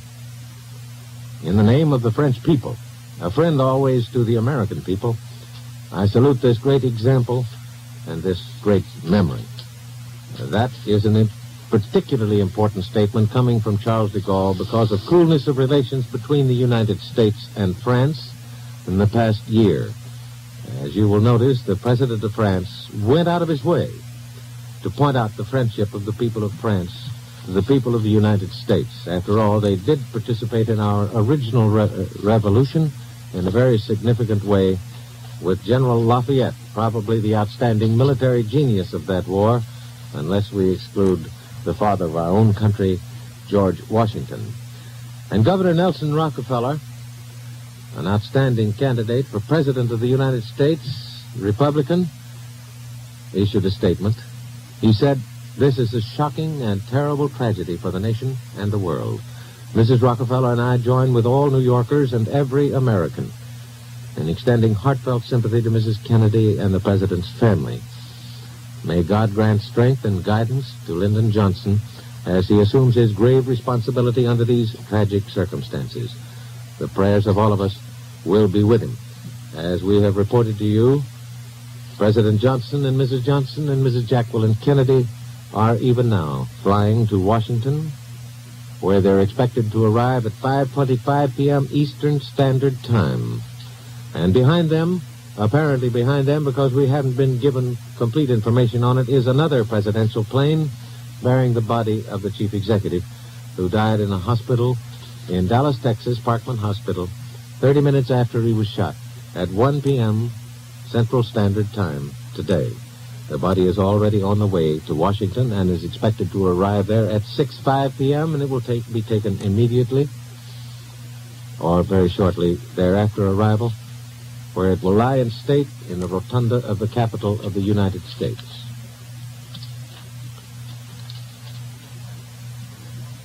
Incidentally, the swearing-in scene President Johnson, which becomes a historical scene in the long history of the United States, was very impressive, and we all await for immediate information and for the history books the scene. But it was a woman district judge who, in tears, gave him the oath of office, presumably on a Bible, because he would not affirm, he would swear on a Bible. It was in the forward compartment of a presidential plane just before the takeoff to Washington.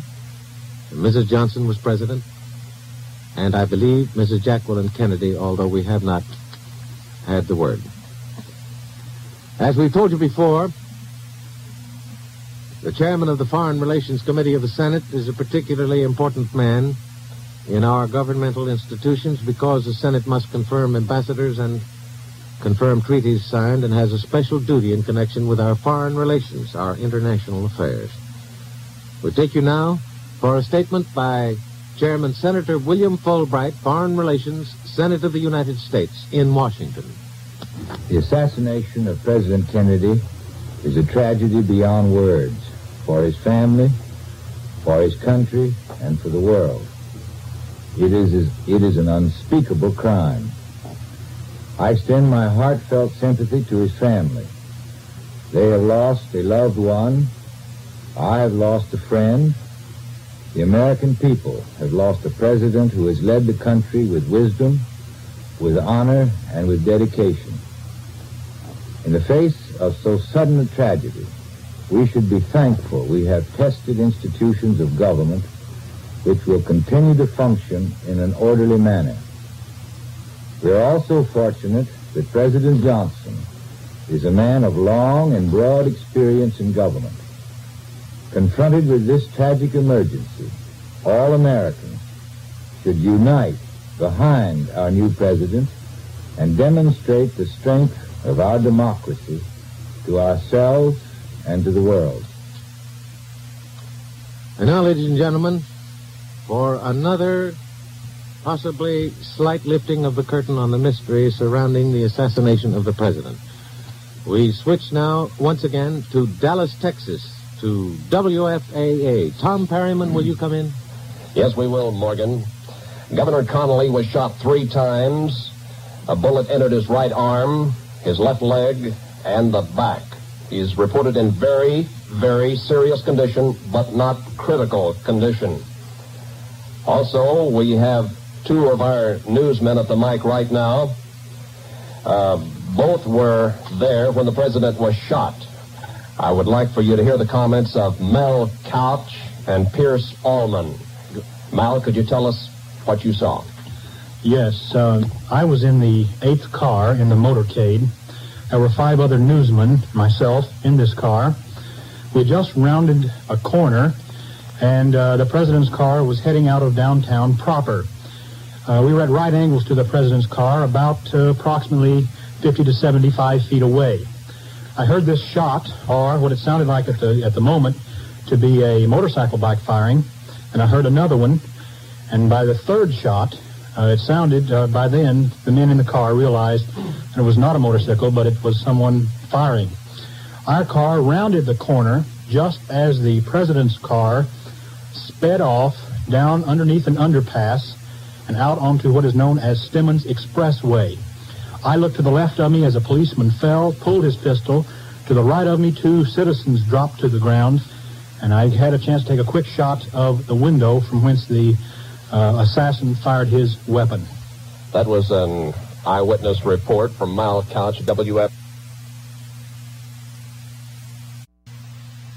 That the possibility arises that the death of President Kennedy is connected with the Cold War, and fairly definitely. The police department of Dallas, Texas, reports that Lee H. Oswald, who was arrested in a theater in the outskirts of that city soon after the assassination of President Kennedy, is the prime suspect in the assassination of the president. They identify Lee H. Oswald, this black-haired, curly black-haired man in his 20s, as a chairman of a Fair Play for Cuba committee. Now, in that connection, it is interesting to note what the Fair Play for Cuba committee is in the United States, or the various committees that were formed in universities primarily a couple of years ago. I happen to have reported the Fair Play for Cuba committee formation. This committee was originally formed with $5,000 traced directly by the Federal Bureau of Investigation from the hands of the Foreign Minister of Cuba, Raul, to an American, and it was intended to build a backfire against the government of the United States here. Now, this does not indict all Fair Play for Cuba committees, but the fact is that Fidel Castro was the father of the Fair Play for Cuba committee idea in the United States, and the proof is complete and absolute from beginning to end. So we repeat the bulletin just received from Dallas, Texas. Lee H. Oswald, a young man in his 20s, black curly hair, was arrested in the theater in Dallas as the prime suspect in the assassination of President Kennedy. He scuffled with the police. He wounded one of the police, and when he was finally subdued after a pistol was taken away from him, he said, well, it's all over now. So all of the evidence points to the fact that the police of Dallas are on the track of a very tragic connection involving the death of the President of the United States. There was a slight further detail on that point. Oswald worked in the building from which the shots were fired at the President. His supervisor said he was there at noon. That was a warehouse about 8 stories high. The shot was fired from a 5th or a 6th-story window. That has not been definitely determined yet. And there were workmen in the building refurbishing it for some reason or another. There were no tenants at the time in the building. So Oswald was a worker in this building, and he had been there at noon, was seen there by his supervisor at that time. The man's name is Lee H. Oswald. He's been identified as a chairman of a Fair Play for Cuba committee, and the Fair Play for Cuba committee was formed with money, dollars, supplied directly by Fidel Castro through his foreign minister, who was then in the United Nations about 2 years ago, or 3 years ago. And we now have what at least is an indirect connection with the situation. As we've reported to you, maybe we have more detail on this now. Let's take a try for it. We switch once again to Dallas, Texas, WFAA. Tom Perry. Morgan. A man has been arrested, Lee Oswald, a 24-year-old man who said 2 years ago he wanted Russian citizenship, is being questioned to see whether he had any connection with the assassination of President Kennedy. Under questioning now by police, reliable sources indicate he's the man, according to the questions that have been asked and the way he has answered them. The rifle that was used to kill the president has been picked up by police. Ballistics tests are being undertaken at this time. Oswald was an Oak Cliff, Dallas man, Oak Cliff, a section of Dallas, and he's undergoing questioning now, and sources that we have talked to indicate that he is the man. That's the latest story from here, Morgan. Thank you very much, Tom. Right alert and on the job. Just as we get the official bulletin from the Police Department of Dallas, we have confirmation that this man had asked for Russian citizenship. I believe you said as recently as 2 years ago. We have a statement now from Ambassador Adlai Stevenson of the United Nations. Stevenson, as you may remember, in the convention in 1960, was the man who made the most direct assault on the candidacy of a rival, and that rival was John Kennedy. Ambassador Stevenson later turned to serve the administration he had tried to prevent from taking office, but of course well within party politics. The ambassador made this statement this afternoon. The tragedy of this day is beyond instant comprehension. All of us who knew him will bear the grief of his death to the day of our death. And all men everywhere who love peace and justice and freedom will bow their heads. At such a moment, we can only turn to prayer. Prayer to comfort our grief, to sustain Mrs. Kennedy and Mr. Kennedy's family, to strengthen President Johnson, and to guide us in time to come.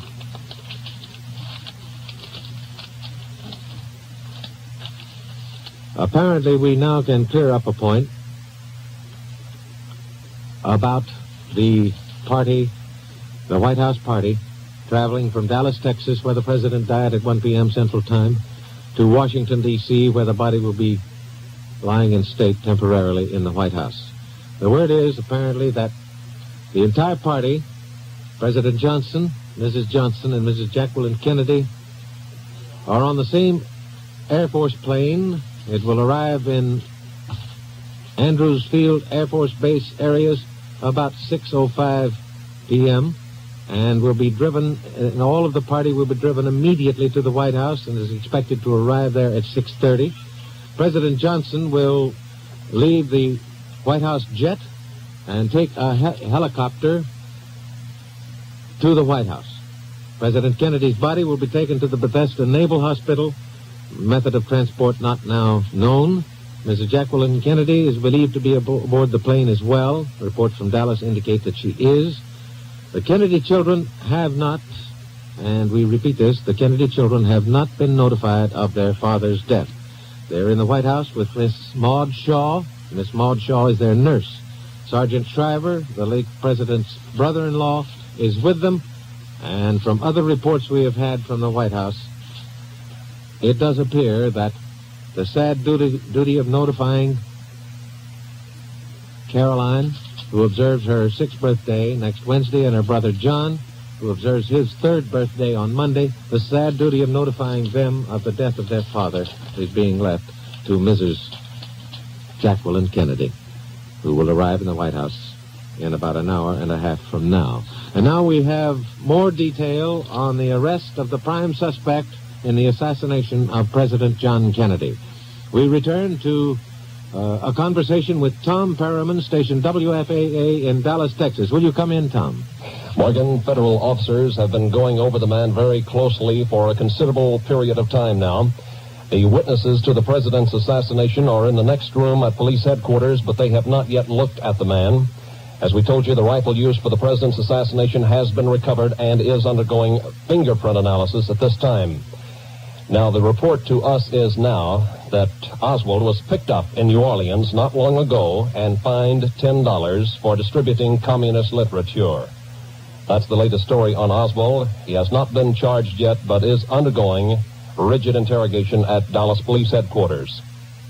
Well, it is significant that the police and the federal authorities are taking their time. They are giving us identifications of this man as at least a fellow traveler, probably a communist.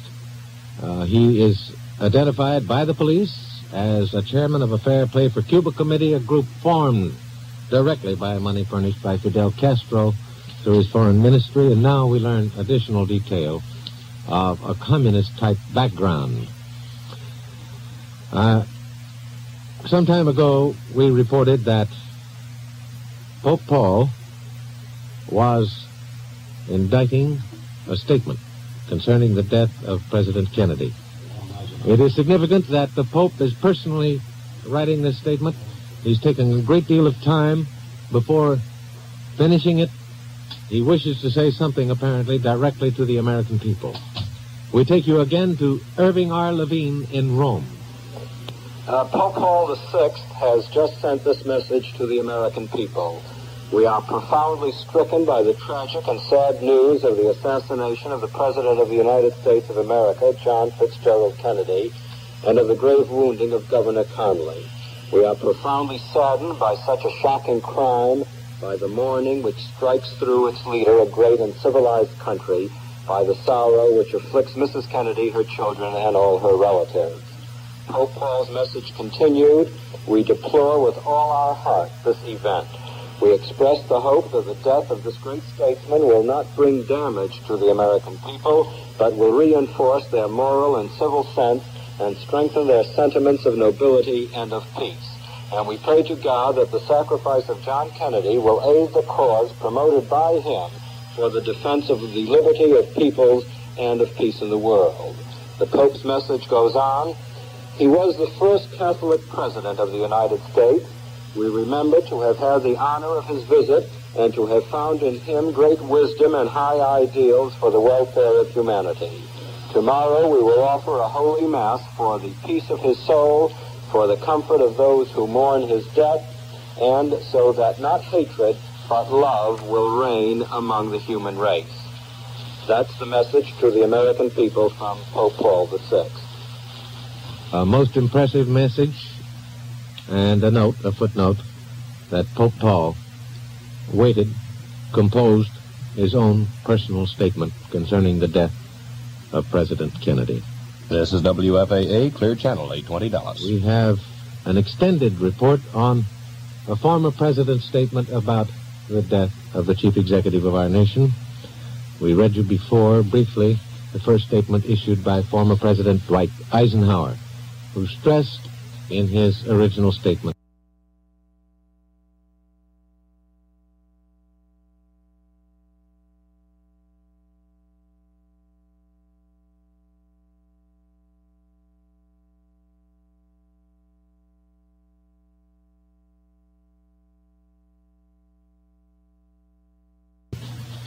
our nationhood and the presidency itself. And now we have an opportunity for an extended statement from President Eisenhower.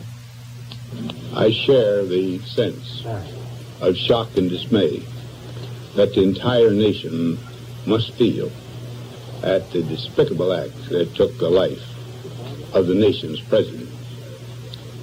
On the personal side, Mrs. Eisenhower and I share the grief that Mrs. Kennedy must now feel, and we send to her our prayerful thoughts and sympathetic sentiments in this hour. General, how would you counsel the American people at this time? In the face of such a terrible thing, I'm sure the entire citizenry of the nation will join as one man in expressing not only their grief but their indignation at this act, and will stand faithfully behind the government. General, could you tell us how you got the word? I was at a meeting for the United Nations, and while there, a member of the meeting was called out and came back and told us the news. Although at that time, we did not know the president was dead. We did not know when I got back here at that time that he was dead. But, matter of fact, the last message we had was one rather of hope. And the entire company merely paused for a minute at the request of the chairman, and each of us, in his own way, said a silent prayer for the president. Should there be any concern, sir, over national security at a time like this? No, I think the whole nation now would be almost all of us security agents. Will the nation be all right in a few months ahead? Oh, I'm not going to predict anything of that. I just say this. The American nation is a people of great common sense, and they are not going to be stampeded or bewildered. Thank you, Mr. President. History have assassinations affected the political course of events? Well, of course, in Lincoln's assassination, the presidency went to a man who was a registered Democrat, Mr. Johnson. In Garfield, I doubt that there was any. And, of course, McKinley, that brought in Theodore Roosevelt. Of course, there have been other attempts in late years. Mr. Truman had a grave threat to his life, and Mr. Roosevelt, just before he was inaugurated, you remember, down when Mayor Cermak was killed, ran a very grave risk. These things have happened, and it seems inexplicable to me, because Americans are loyal. And it's just this occasional psychopathic sort of accident that occurs, and I don't know what we can do about it. Could you say anything, General, about how people will feel abroad from all your experience with the United Nations and others? How will it be taken abroad? Well, I think they will be a bit bewildered. This, in the civilized countries of the world, this doesn't happen so often. And you remember in the starting of World War I, the murder of the Archduke Ferdinand, I think his name was. Well, this itself almost, one of the contributory causes to that war. And but here, I just don't know what happens. But we are a nation where our freedoms are allowed, or are observed in such a way that everybody is ready everybody is, you might say, capable of doing this if he's ready to put his own life on the line. General, how will you spend the rest of today and tomorrow? How will you spend the rest of today and then tomorrow and then the weekend? I have canceled the dinner date that I had for tonight. Tomorrow, I'm going immediately to my home, and if I'm wanted for any purpose whatsoever, I will, of course, be available. Would you have any advice for the American people at this time, General? No, as I said, I know the American people will stand solid, and they will not be stampeded. Thank you, Mr. President. Right. Thank you very much. Good night, fellows.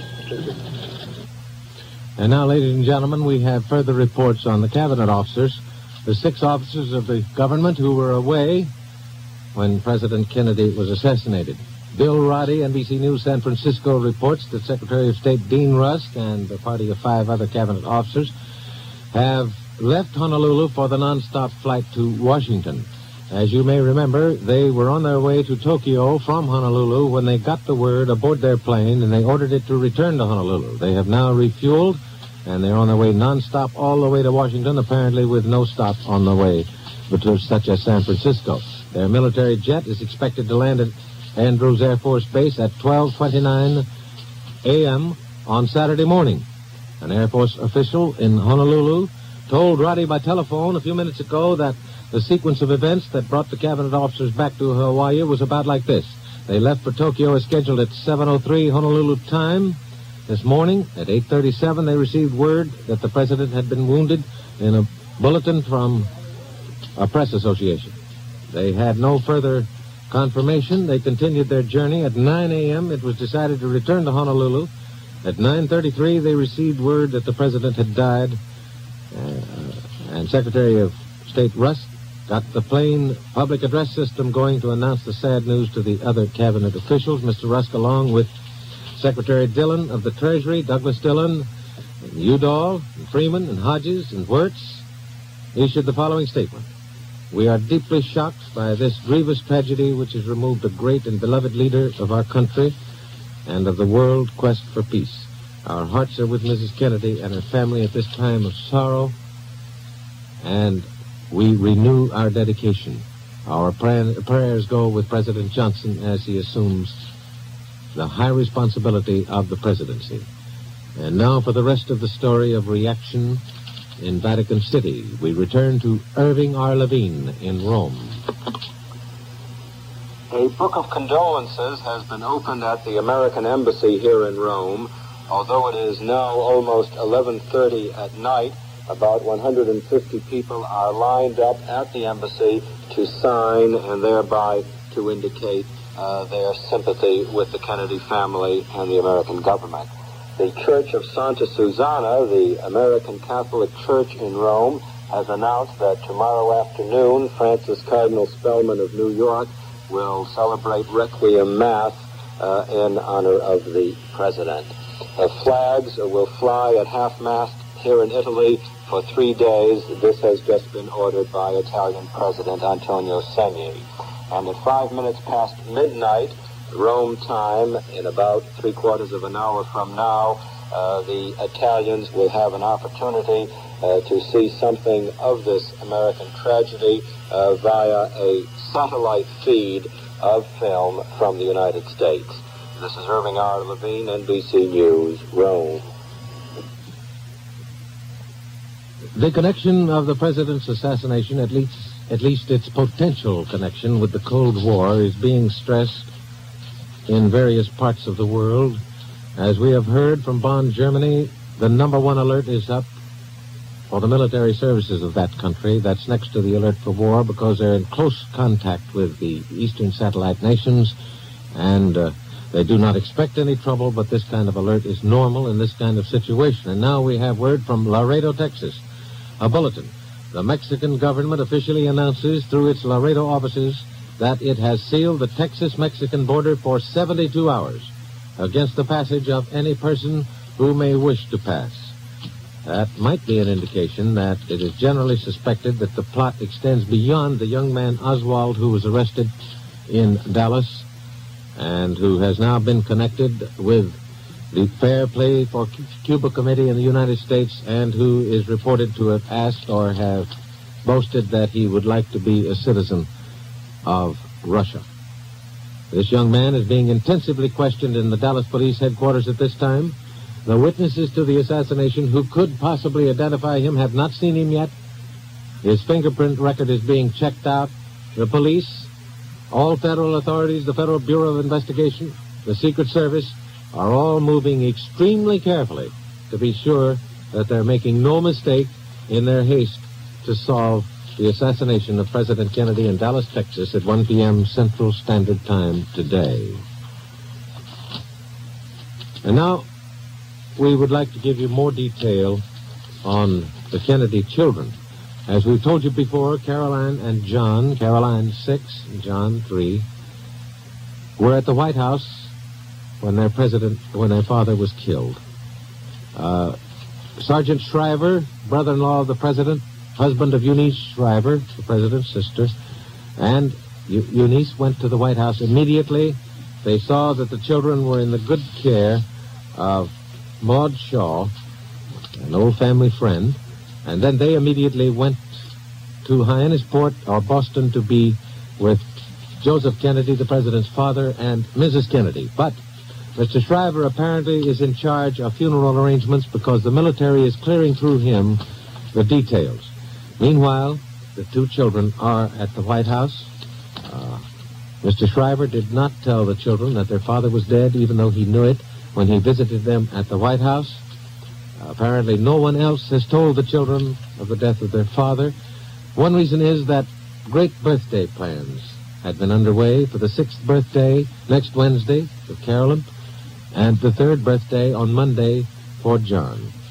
Next week was to have been a big week for the first family.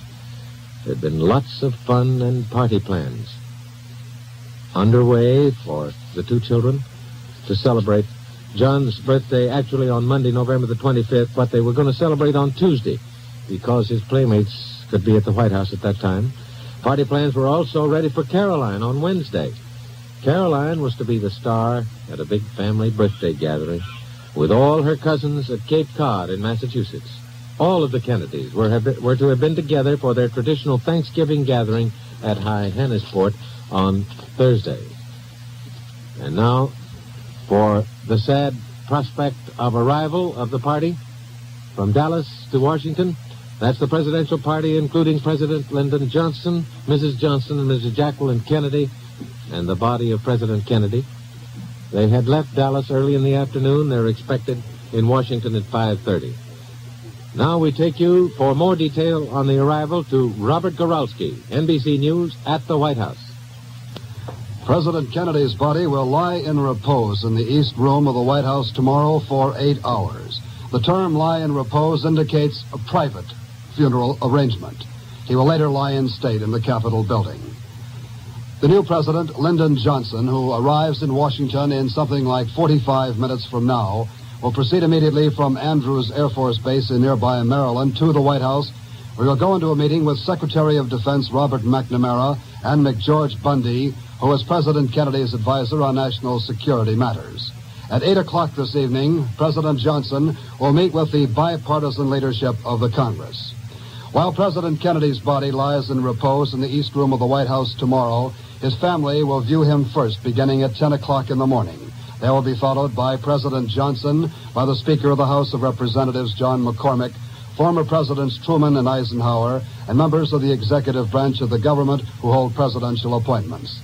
In the afternoon, members of the Supreme Court and members of the federal judiciary will also view President Kennedy's body. At 2:30, members of the Senate, members of the House, and the governors of the 50 states and territories, and at 5 o'clock, members of the diplomatic corps will view the body of President Kennedy in the East Room of the White House. President Johnson will make his first statement as President of the United States when he lands at Andrews Air Force Base at 6:05 p.m. Eastern Standard Time, approximately 40 minutes from now. This is Robert Goralski, NBC News, reporting from the White House. Robert Goralski, will you hang on a moment there? We now have from the other end of Pennsylvania Avenue the report that President Johnson will meet at the White House tonight with Defense Secretary Robert McNamara and the White House National Security aide, McGeorge Bundy, and then he will confer with the bipartisan leadership of Congress. I didn't catch whether you covered that part of it or not. It seems to be very important all around the world now that we know the possible nature of the assassination of the president, possibly a plot not by the communist world itself, but by one of its misguided followers. It is important that the continuity of government and the national defense be stressed at this time. That's one reason why 6 cabinet members are flying back, who were on the way to Tokyo, are flying back to Washington, and will arrive early tomorrow morning. And now we understand that we have more detail on the possible solution of the assassination of President Kennedy. Let's go again to WFAA in Dallas, to Tom Perryman. Will you come in, Tom? The report we have right now is that Governor Connally, also shot, is reported in satisfactory condition. Dr. Robert Shaw says he'll have to stay in the hospital at least 2 weeks. Also, we have an eyewitness report to the shooting, and would like for you to hear that now. I am L.J. Lewis, 500 East Jefferson Avenue in Oak Cliff. And we were sitting in the office here, and we heard the shots. And I just casually made the remark. I said, I bet they have him cornered. And so I looked up the street and saw the suspect coming down the street, and he was reloading his revolver and stuck it in his belt when he got, just across the street from us. And he turned and went up the street, and I immediately phoned the police, and one of the boys here in the office, Warren Reynolds, and Pat Patterson, they followed the suspect up the street before he turned behind the service station and to the alley. I immediately phoned the police, and Warren and Pat Patterson, followed the suspect on up the street. And after that, it just matter of time, till all the police and everything were around here. That was the voice of L.J. Lewis, an eyewitness to the assassination of President Kennedy. We have some reaction here to the shooting, and would like to call in Roger Reddy here at WFAA for that report. A salesman traveling on the road called the newsroom at WFAA and made mention of the fact that as he heard the information of President Kennedy's death on the radio while traveling through Waco north through Texas on the highways, he noticed that all along the way, truck drivers were pulled off to the side of the road and in parking areas, and they were openly weeping and sobbing. Passengers in cars had pulled off to the road and were talking quietly in a numbed manner. Also, some were weeping. The entire scene on the Texas highways reflected the sadness of President Kennedy's demise. All social and civic functions have been canceled in the Dallas area for the weekend, too. Dallas schools, however, did remain in session. Thank you, Roger Reddy. One final note, Morgan. Mrs. Jacqueline Kennedy at Parkland Hospital took her ring off and put it on John F. Kennedy's hand. She lifted the president's hand and kissed it. One final note. That's the story from Dallas, Morgan Beatty. Thank you, Tom. And now, for those who may just have tuned in, this report is continuous on the assassination of President Kennedy at 12:30 p.m. At least he was shot at that moment, and his death at 1 p.m. in Parkland Hospital in Dallas, Texas.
We pause 10 seconds for station identification.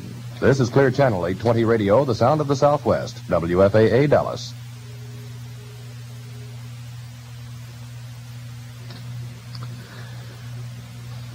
An interesting note from Washington.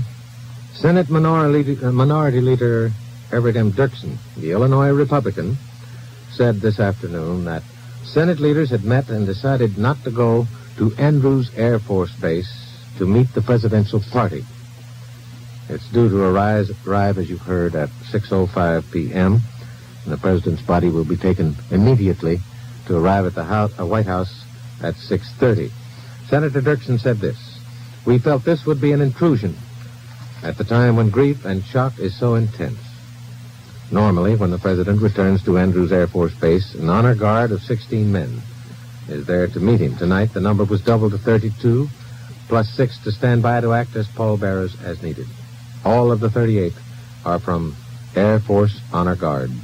Air Base officials report they understand Secret Service men probably would act as pallbearers on the arrival of the president's body about 36 minutes from now." Wilson Hall reports from Rio de Janeiro, Brazil, that the switchboard at the American embassy there is jammed with calls from Brazilians who either cannot believe President Kennedy is dead or those who do believe it and offer condolences. People going home from work, you know they're 3 hours ahead of New York time, are stopping at the American embassy to ask if the news could be true. A crowd of Brazilians is outside the embassy waiting for further word and the reason why the assassination. Already, as you know, we're getting word that it may be a part of the Cold War, a fanatical wing of Fidel Castro's Fair Play for Cuba group. A man who has said he wishes to be a Russian citizen is being detained by the Dallas police. They have reported they are questioning him intensely. They are not yet giving the witnesses to the assassination a chance to see the man until they get through completely with their interrogation. Incidentally, as we've told you, President Charles de Gaulle of France has issued a statement that stresses very specifically the friendship of France for the people of the United States and its government. That's because there's been a cooling in recent months of relations between France and the United States. Now President de Gaulle has sent a personal message to Mrs. Kennedy. It says this: "The immense sorrow which has stricken you moves my wife and me from the bottom of our hearts. Please accept our assurance that we are with you in thought and in prayer. President Kennedy will never be forgotten."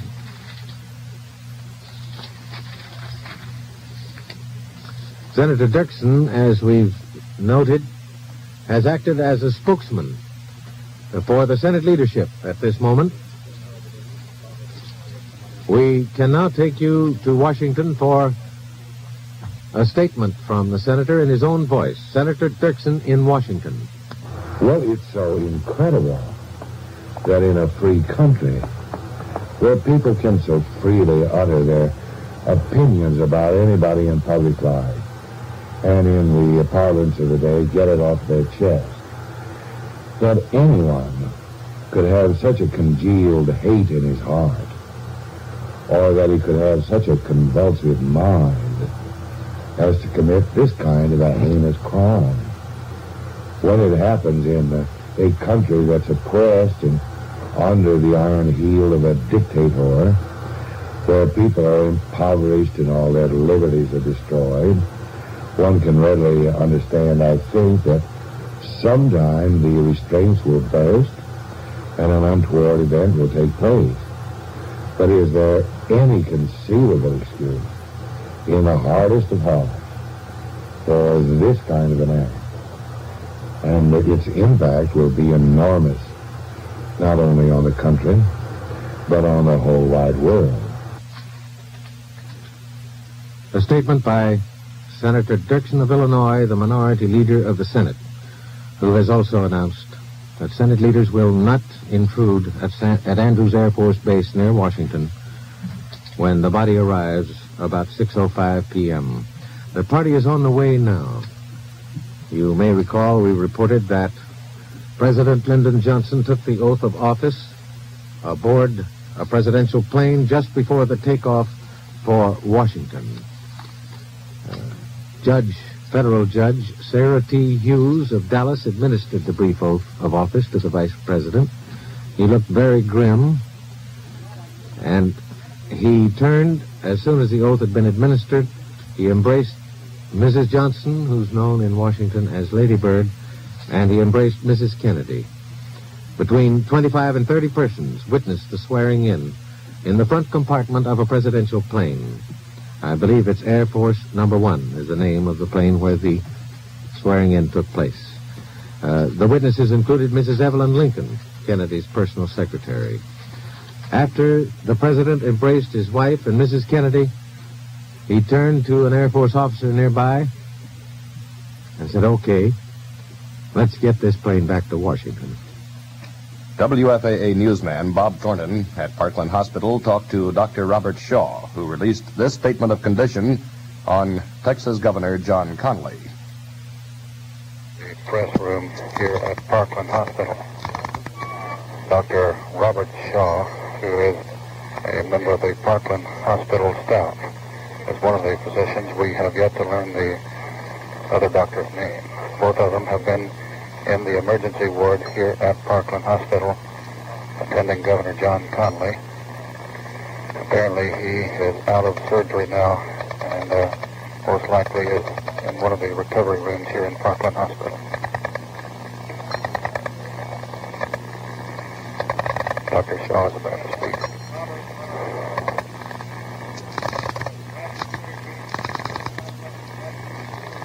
He's professor of surgery at the Southwestern Medical School here in Dallas, who is going to give a statement and ask questions. He has been introduced by the other physician who did not identify himself.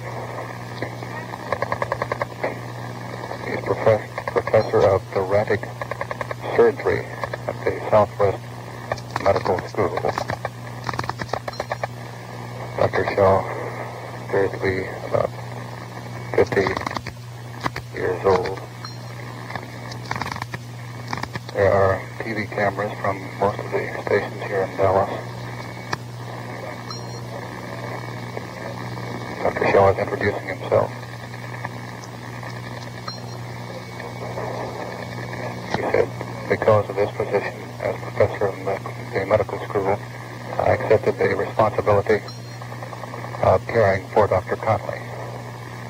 Now a long pause while some technical adjustments are made on the newsreel cameras here in the press room. They are requesting that he start over again. About 4 dozen reporters are gathered around. Dr. Shaw is starting once more.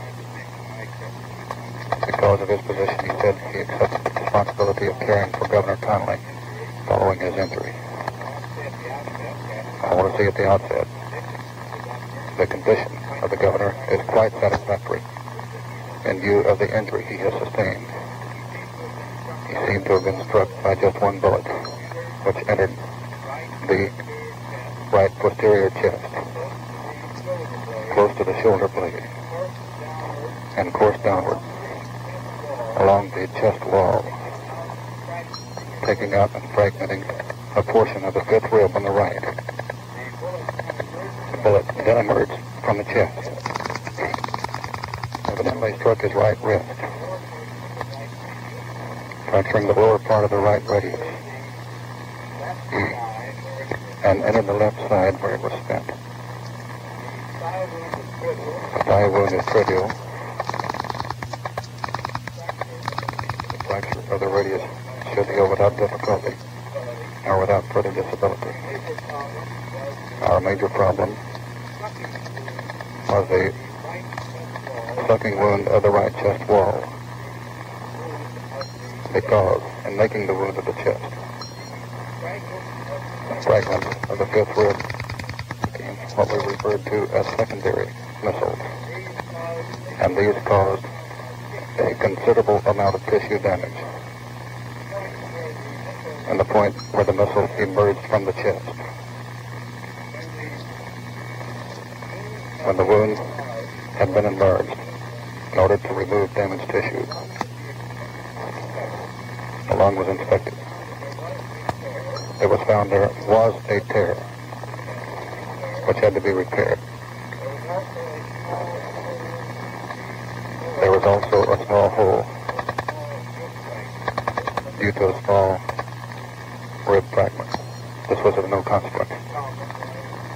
The major problem was a matter of completely controlling all bleeding points, removing all damaged muscle and tissue, and then securing a tight closure of the chest wall so the lung can be re-expanded.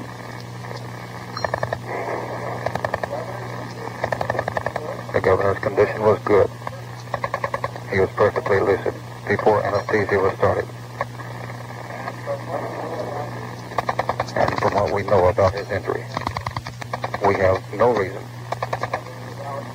to believe that he cannot recover. Dr. Shaw went on to say that Governor Connally will remain in Parkland Hospital for the next 14 to 15 days. That was Bob Thornton reporting from Parkland Hospital here in Dallas. Now, WFAA Farm and Ranch Director Murray Cox talked a few moments ago to Jay Norman, president of the Texas Farmers Union in Lubbock, and here was that interview. Jay, the news, of course, has saddened everybody. How about the Texas Farmers Union people in convention out there at Lubbock? Well, Murray, this terrible tragedy has certainly grieved our convention. We in Farmers Union feel that the farmers of Texas and America have lost a great friend in the death of President Kennedy. We have canceled our convention activities for the remainder of the day, and we've canceled our banquet session. We are going to convene the delegates on Saturday for the adoption of the program and the election of the delegates to the National Convention. But there will be no other business conducted. Murray Cox talking to Jay Norman, president of the Texas Farmers Union in Lubbock, Texas, and the Farmers Union's reaction to the presidential assassination. Now we rejoin Morgan Beatty, anchorman from the NBC radio network. Died from the bullet that hit him. And as we reported before, Oswald put up a fight. He was subdued as a crowd of 600 people gathered outside the Texas Theater. That's the name of the theater, a suburban theater in the Oak Cliff district of Texas. Oswald accused the police of brutality. Cry Battle and War is Hell. Incidentally, Cry Battle and War is Hell were the names of the two films playing in the theater where the man had sought refuge. From Washington, Robert McCormick reports that the body of the president will lie in repose tomorrow at the White House, not in state. The body will lie in repose. There is a difference between a body lying in state and one lying in repose. When a body lies in repose, it is in private. The president's body will lie in state at the rotunda of the Capitol later. As we've noted to you, we've had the two sort of intermixed. And we'd like to clarify the point that the body will lie in the White House in repose, meaning that this is the private mourning period for the first family of the nation. Under dateline of Moscow, Saturday morning, Foreign Minister Andrei Gromyko telephoned United States Ambassador Floyd D. Kohler at midnight at the embassy residence Spaso House. Mr. Gromyko expressed his shock and the greatest sympathy to the American people. Official condolences will be conveyed later at the highest level, he told the ambassador. This presumably meant that Premier Khrushchev, who's been reported on vacation, by the way, in the last few days on the Black Sea, that Premier Khrushchev will either return to Moscow or in other ways make known the sincere grief of the Russian government at the death of President Kennedy. And from London, Sir Winston Churchill said tonight the assassination of President Kennedy is a monstrous act which has taken from us a great statesman and a wise and a valiant man. The World War II leader, will be 89 on November the 30th. He issued a statement from his London residence after listening to BBC television accounts of the president's death and the radio. The loss to the United States, said Sir Winston, and to the world is incalculable. Those who come after Mr. Kennedy must strive the more to achieve the ideals of world peace and human happiness and dignity to which his presidency was dedicated. A spokesman for Sir Winston said he and Lady Churchill sat up past 10 p.m., that is British time, to keep in touch with developments on television. I so well remember Sir Winston's statement at the death of President Roosevelt. He said his was an enviable death, meaning that it had come at the apex of his career. And he spoke almost as if he himself had wished that he could die at the apex of success at the end of World War II. In this case, of course, you have a much younger statesman, and Sir Winston's reaction was entirely different. This monstrous act, he said, has taken from us a great statesman and a wise and valiant man. The civil rights leader, Dr. Martin Luther King, is reported to be in a state of shock at the news of President Kennedy's death. NBC News obtained from him, however, a statement. I am shocked and grief-stricken at the tragic assassination of President Kennedy, said Dr. Martin Luther King. He was a great and dedicated president. His death is a great loss to America and to the world.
This is Clear Channel Station WFAA 820 Dallas.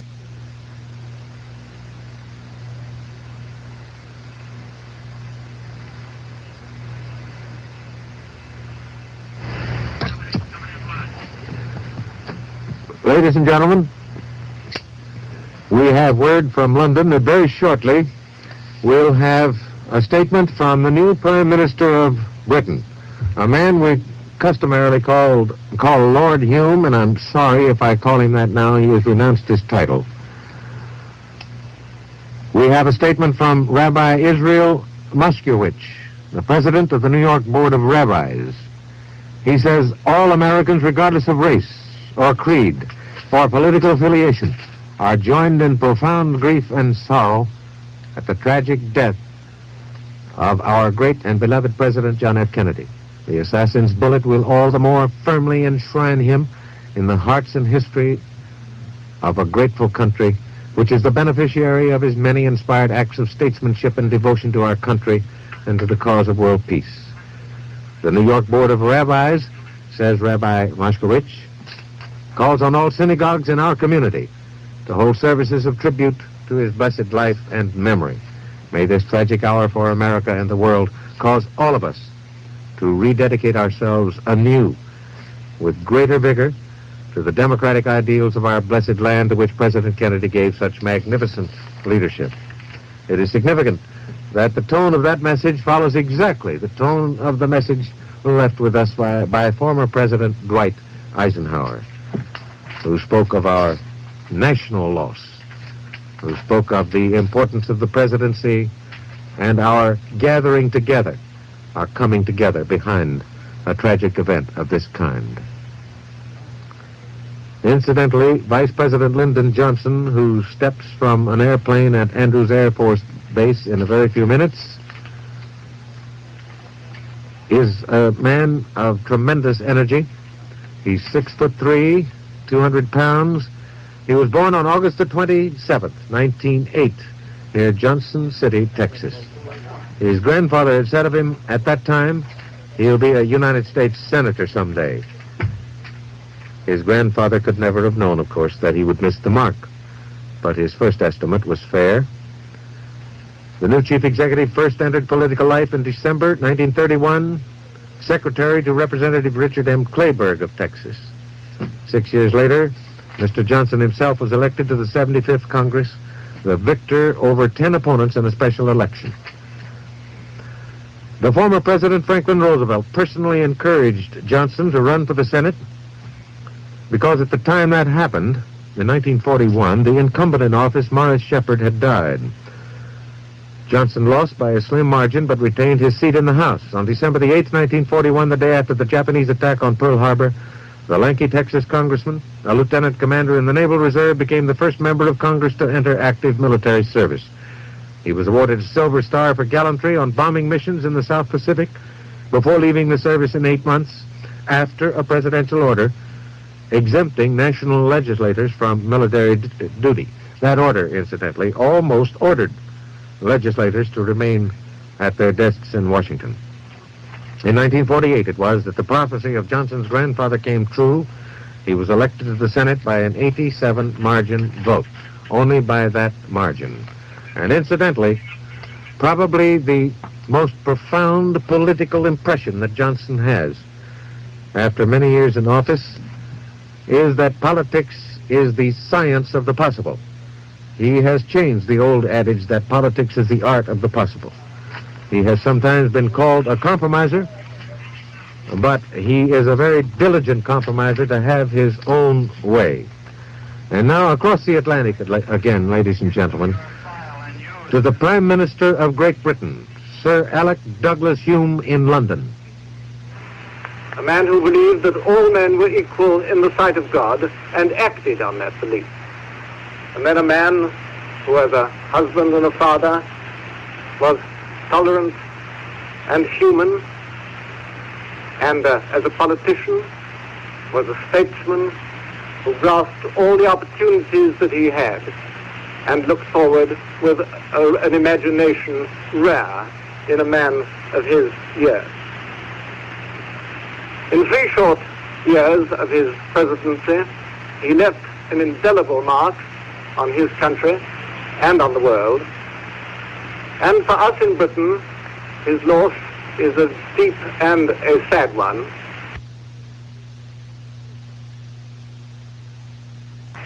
Because he was the most loyal and faithful of allies. Tonight, I fear, there is no comfort that I can bring to the American people, nor indeed to ourselves, nor indeed to men anywhere who care for tolerance and liberty and justice and peace, unless it be this, that this dreadful deed should shock us all to dedicate ourselves anew to those things which he liked, which he loved, and for which he worked during his life. And if we can help to bring to men the liberty, justice, and peace for which he did so much, then we shall be doing something to serve the causes in the service of which he himself died. Now, waiting in our Manchester studio is Mr. Harold Wilson, the leader of the opposition. The Prime Minister, I think, spoke for all of us when he expressed the deep sympathy of this nation, of our people, to Mrs. Kennedy, her family, to his relatives and his associates in the American government on this tragic, this senseless act that has taken place today. It has come as a tremendous shock to everyone in this country. When I heard the news, I was addressing a large meeting, and when it was announced, all the people in the hall let out an involuntary gasp of horror, and as they stood in sympathy, in tribute to President Kennedy, one could sense that they were almost stunned by what they had heard. A report from the Prime Minister of Great Britain and his associates on the death of President Kennedy. The plane bearing the body of the president was exactly on time at Andrews Air Force Base near Washington. Aboard were President Lyndon Johnson, Mrs. Jacqueline Kennedy, and Mrs. Johnson. We take you immediately to Bryson Resch at Andrews Air Force Base near Washington. Andrews Air Base, are you working? Andrews Air Base. I'm sorry, our circuits got twisted there. We've just learned that the plane bearing the president's body was on time. As a matter of fact, it was a little ahead of time, riding the jet current. It arrived at 5:58 p.m. That was about 6 minutes ahead of time. And to cover the story for NBC Radio News, we take you at once to Bryson Resch at Andrews Air Force Base. Out of that carrier that has just brought down the casket.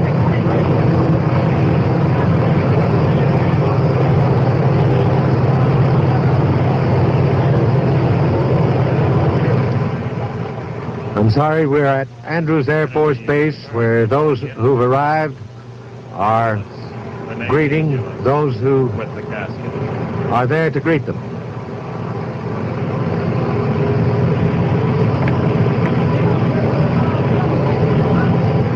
Bryson Resch is standing by. The sounds you hear are the sounds that surround the arrival of the plane and the automobiles. It was a very steep step that she had to jump down to get on the floor. Aides helped her do it. She was helped also by her brother-in-law, the Attorney General Robert Kennedy. That's the voice of Nancy Dickerson, NBC News, Washington. And Lady Bird Johnson are standing just near the door in the rear of the presidential jet, waiting. Mrs. Lyndon Johnson is holding the new president's hand. And the Navy ambulance moves off with the casket.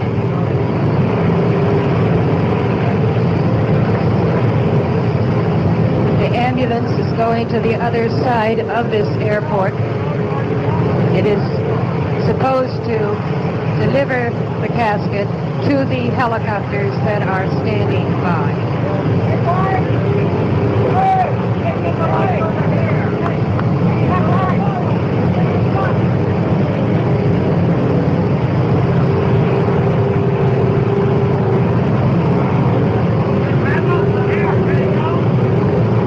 The ambulance moving past the Guard of Honor, a cordon of soldiers, airmen lining the field here, and behind them thousands of young airmen from Andrews Air Force Base who have come here up to the fence to see.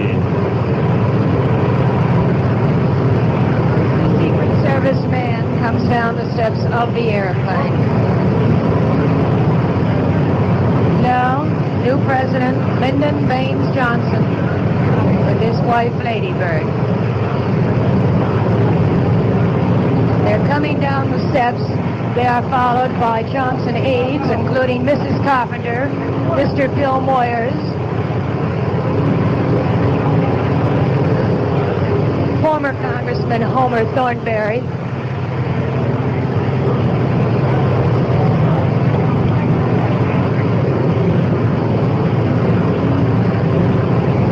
It's the head of the Secret Service on the President's right.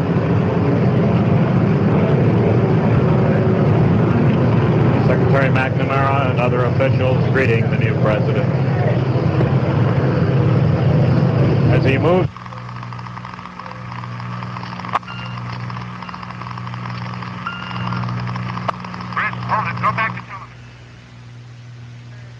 affectionately kissed Mrs. Johnson.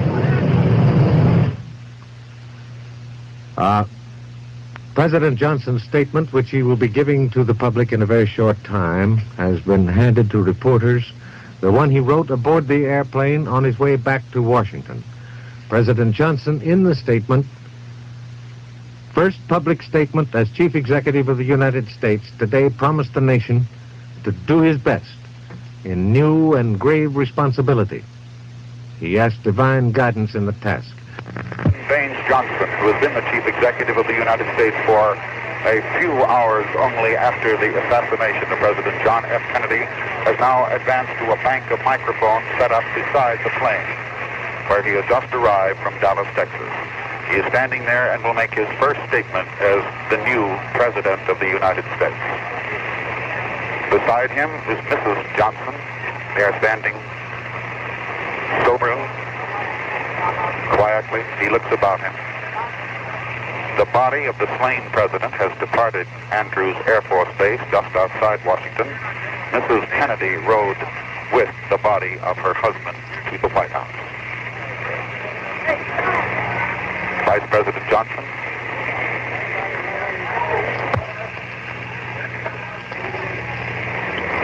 For me, it is a deep personal tragedy. I know that the world shares the sorrow that Mrs. Kennedy and her family bear. I will do my best. That is all I can do. I ask for your help and God's.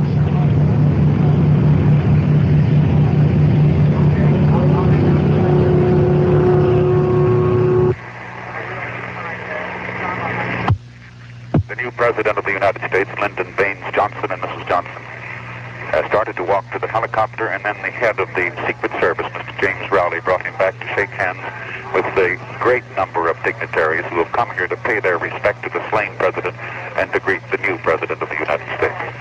In the crowd, shaking hands with the new President Johnson, is Mike Mansfield, the Democratic Senate Majority Leader, the Republican Leader, Everett Dirksen of Illinois, Senator Aiken of Vermont is also in the crowd. Speaker John McCormick was here just a moment ago and is in the large group of people that have now clustered about President Johnson. The tall Texan stands out because of his height from those around him. He shakes hands with W. Averill Harriman, the Undersecretary of State. Shortly after the death of President Kennedy this afternoon, the acting Secretary of State, George Ball, notified all of the governors of the United States, all of the heads of missions of the diplomatic corps in Washington, and all the consular missions overseas, as well as the U.S. diplomatic missions overseas. Here at the airport, a great number of diplomats have gathered to pay their respects to the late President Kennedy and to greet President Lyndon Johnson. Among them, the Dean of the Diplomatic Corps, Ambassador Sevilla Sacasa of Nicaragua, and the Ambassador of Iran.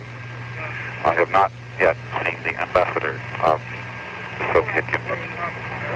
He is probably here in the crowd. President Johnson breaks from the knot of people and walks to the helicopter that is prepared to take him into the city proper. He again stops for a moment to chat with the former Chief of Naval Operations, Ali Burton, and chat also with one of Mr. Kennedy's top advisors, Mr. McGeorge Bundy. Later this evening, the new president will meet with Mr. Bundy and with Secretary of Defense McNamara at the White House. President Kennedy approaches the helicopter, and with him, Mrs. Johnson. They go aboard now, and in a moment, the helicopter will take off and whisk them to the White House. Going aboard with them, Undersecretary or Acting Secretary of State George Ball, Secretary of Defense McNamara, and others. The U.S. Air Force plane, the big jet, landed shortly after 6 p.m., bearing the body of slain President Kennedy to Washington. The large forklift covered